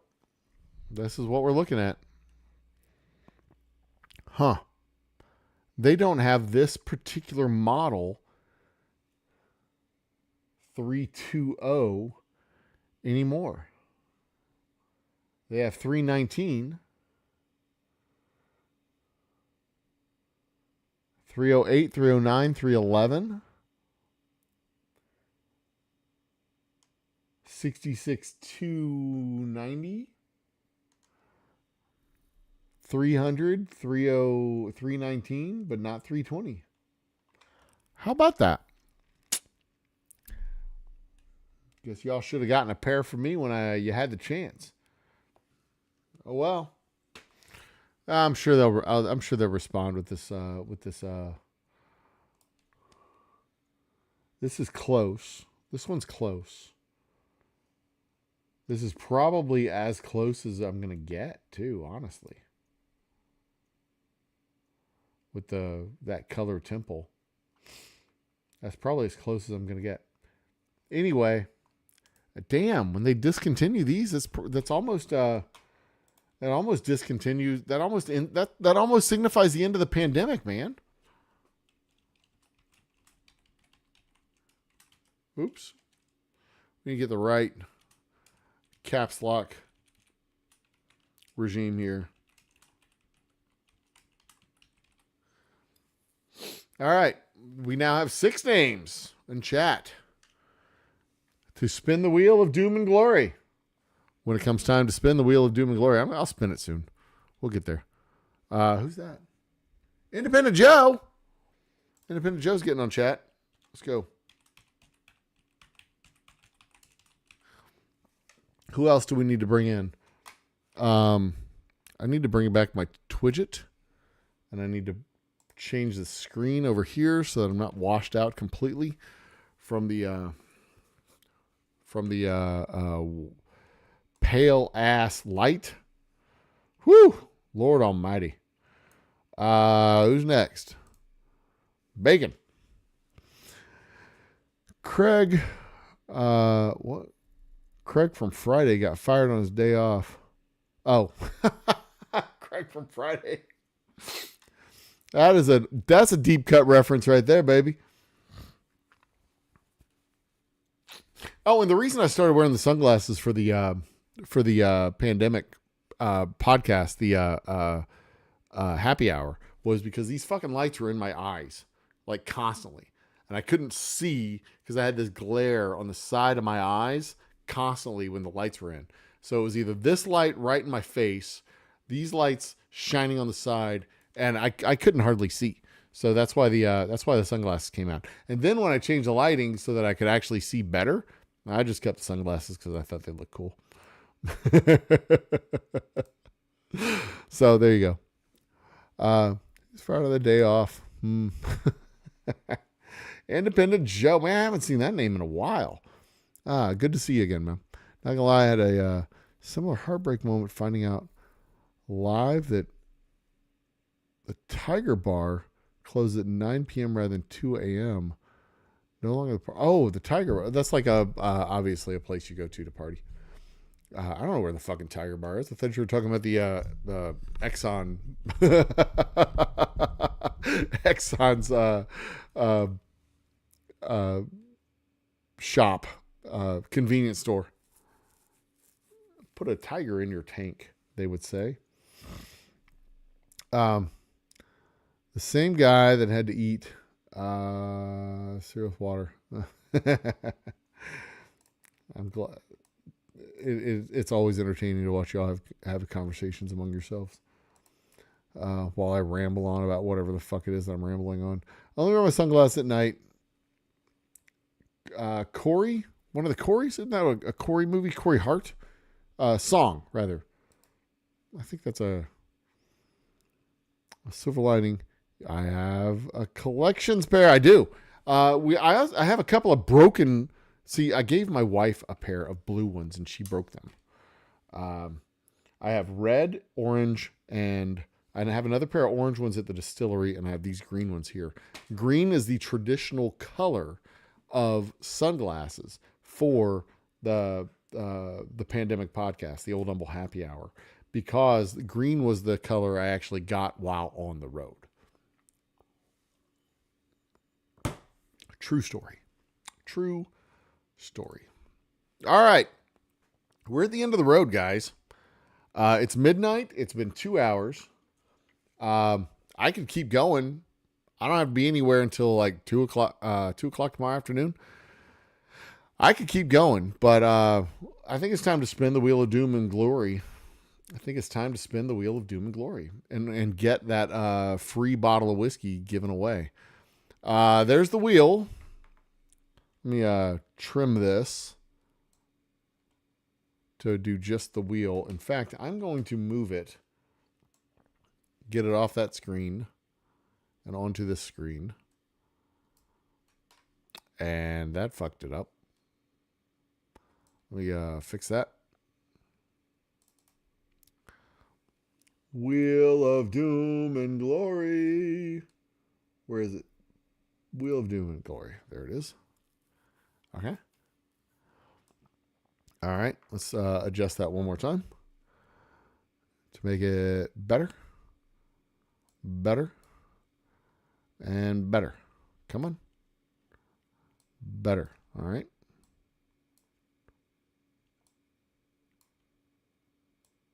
Come on. Why are you being that way? All right. Well, fuck it all.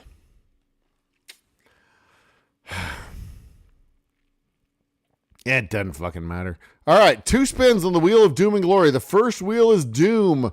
The second wheel, or the second spin, is glory. The second spin is the person who wins the bottle of whiskey. Are we ready? In 3, 2, 1. Now, I will give you all a chance. We have 3 minutes and 14 seconds left in the super chat. If we get $40 in super chats, I will give away a second bottle of whiskey. I'll hold off. I'm going to hold off. Give it another 3 minutes. And you can get your name on the wheel 3 or 4 more times by giving super chats. If you want to get your name on there 5 times, you want to skew the odds in your favor. Look at me being a complete dick. If you want to skew the odds in your favor to win a bottle of Old Humble Distilling Company's Double Oak Rye delivered to you via UPS or FedEx. I'm not sure which service I use more often these days, whether it's UPS or FedEx. But if you want this delivered to your house via the U.S. delivery services, private delivery service as it stands, you can skew the odds forever in your favor simply with a super chat. Yeah, super chat. Every $1 of super chat gets your name on the wheel more. Get your name on the wheel again. You want to do it for every $1 you give, you are on you're on the wheel. And that's how it works. That's football, baby. All right. Looky there. The wheel is now in proper crop it. Crop it like a boss. Crop it like a boss. There we go. We're cropped. All right. Are we ready to win some whiskey? I'm ready to win some whiskey. All right. Everybody's on the wheel once. So someone's getting kicked off the wheel. Your favor. They're not, though. 1, 2, 3, 4, 5, 6, 7. There's 7 of you. So the odds are literally against you. You have a 14% chance right now of getting booted off the wheel. 14%. Of being removed from the wheel entirely and not having a chance whatsoever at a bottle of whiskey. A free bottle of whiskey delivered to your fucking door. In 3, 2, 1. Round and round and round it goes. Where it stops, I already know because I'm 3 seconds ahead of y'all. Whiskey Uncensored, Bourbon himself. Woo! And there it is. You got five. You wanted to wait for somebody to get kicked off and then be put on it. All right, that's good. That's good. All right, he's been removed. Bourbon has been removed. Independent Joe's going to be put on 5 more times. 2, 3, 4, 5. Now, Independent Joe is on 1, 2, 3, 4, 5. It should be 6 times. 1, 2, 3, 4, 5, 6 times. We got William Hall, California Ford 44, Mr. Great Shot, John Longshanks, and the goddamn bacon. And then Independent Joe. 1, 2, 3, 4, 5, 6. 1, 2, 3, 4, 5. So there's 11 slots. You're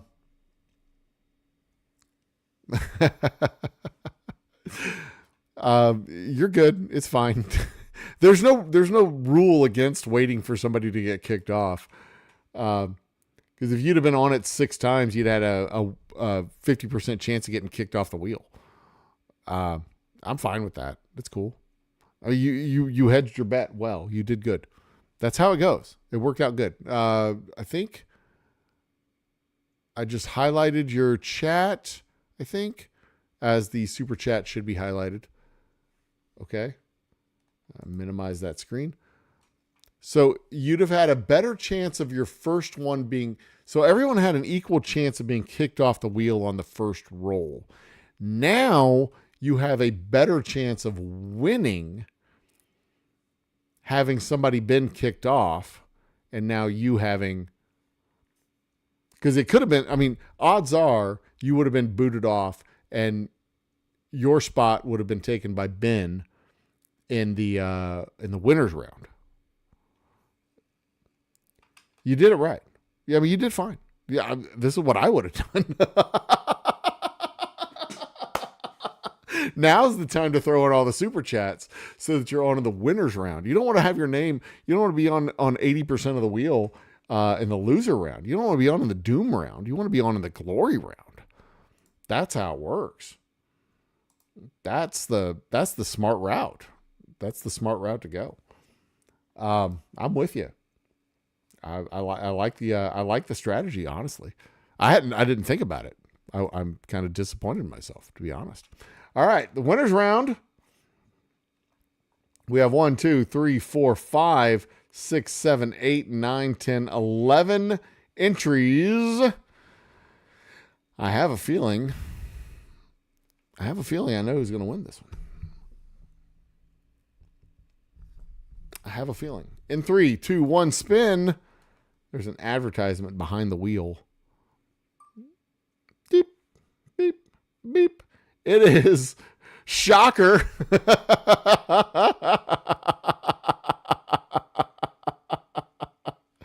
Independent Joe wins with a $5 boost on the super chat. I mean, you jobbed it, man. You did smart. You did smart. Shoot me an email.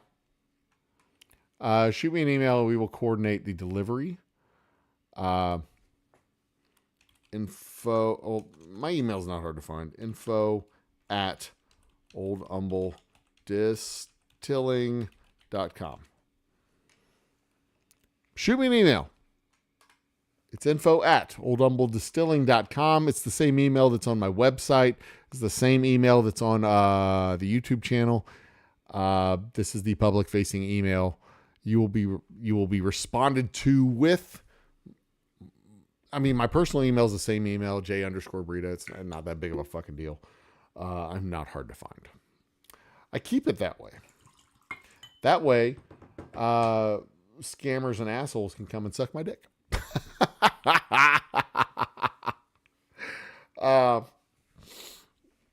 No, there you go. And now, I'm on the verge of getting into some lewd content. And I think I'm going to avoid that. I'll save that for Bacon's channel on Friday. When we ask the hard questions like, who's gayer, We're not gonna do that. We're not gonna do that. I'm gonna save it for somebody else's channel and fuck with their monetization strategies, not my monetization strategies. All right. Well, that pretty much does it for us, guys. I poured myself my final drink. I'm going to drink this on my spare time, while I'm in the other room relaxing, if you know what I mean. And by that, I mean probably just eating an apple and enjoying the peace and quiet of my house that I get to enjoy while everybody's asleep. That's one of the benefits of being me.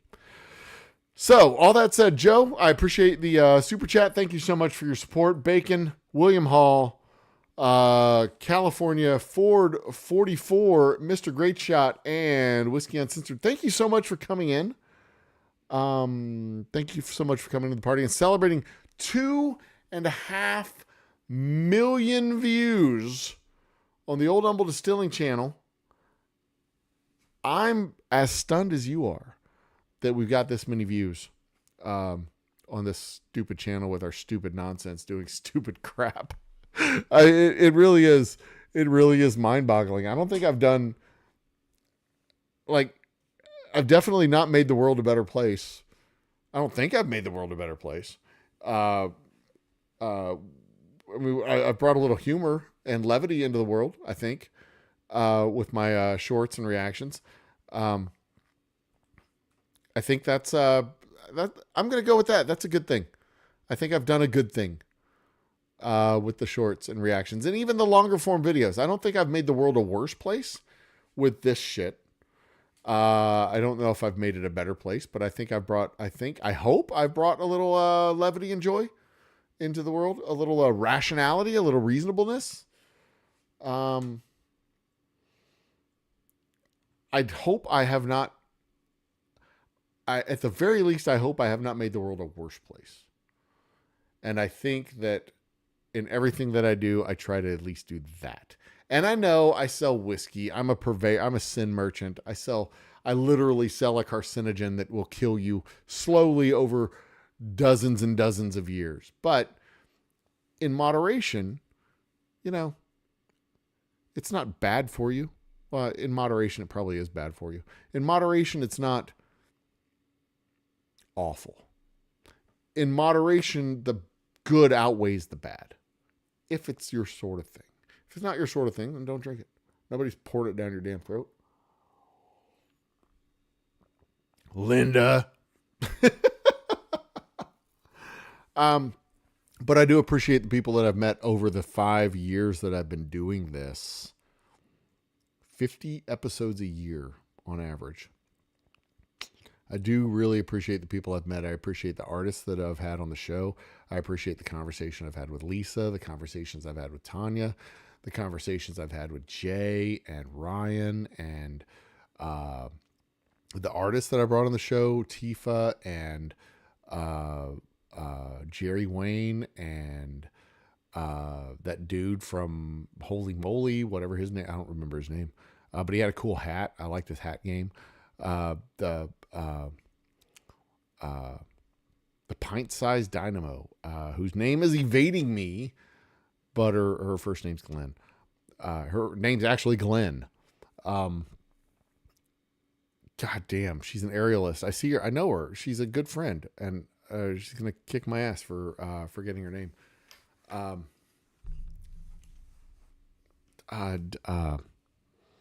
Shit.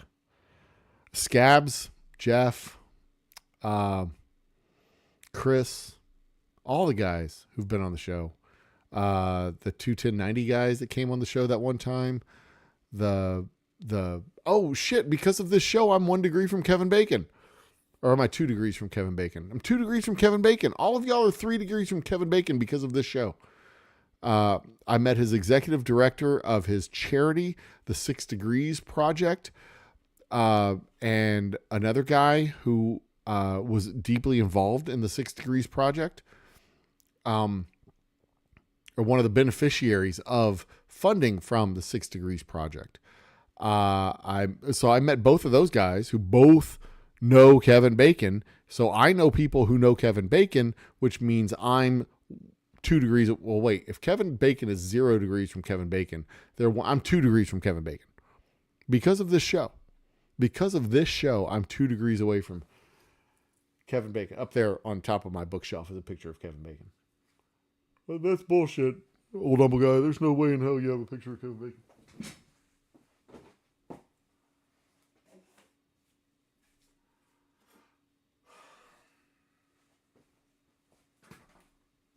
Yeah. There's no way that I have a picture of Kevin Bacon on my bookshelf in my office. I'm 2 degrees away from Kevin Bacon. I would love to get this thing signed by Kevin. This is a picture of Ryan Adam Wells. Last time I saw him in a bar. It actually wasn't long ago. It was just a few weeks ago. In my signature flannel.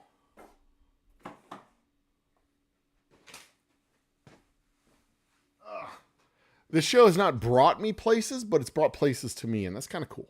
I like it a lot. I enjoy doing this. I enjoy having conversations with people. I enjoy doing the show because it opens a forum to have discussions and think big thinks and talk big talks and expound on ideas. I mean, we've talked about Pythagoras and calculus and the speed of light and time travel. I've done the Pocky 1-chip challenge 2 times. I've done the Death Nut challenge. We've done all kinds of stuff on this show. It's been a journey. I think we're going to do 250 more episodes. It'll be fun. Join me for episode 300 in a few weeks. Go figure. See what we can do. Now the next thing is to do the calculation of how many cases that I've actually delivered and figure out when my 100,000th case goes out the door. Until then, ladies and gentlemen, I am the old humble guy. You're not. But you can aspire to be. Visit our website, oldhumbledistilling.com. Join us on all the socials. Order our whiskey at oldhumbledistilling.com/shop online. And visit us in our tasting room at 19103 Continental Parkway. 19103 Continental Parkway. We're open from 3 to 9 every day except for Sunday and Monday. And I am looking forward to seeing your shiny, happy faces in my shop. Until we meet again, ladies and gentlemen, brothers and sisters, stay awesome to each other. Cheers. I should probably know which button I'm going to push when we get to the final closing scene because that's where it was. Cheers, guys.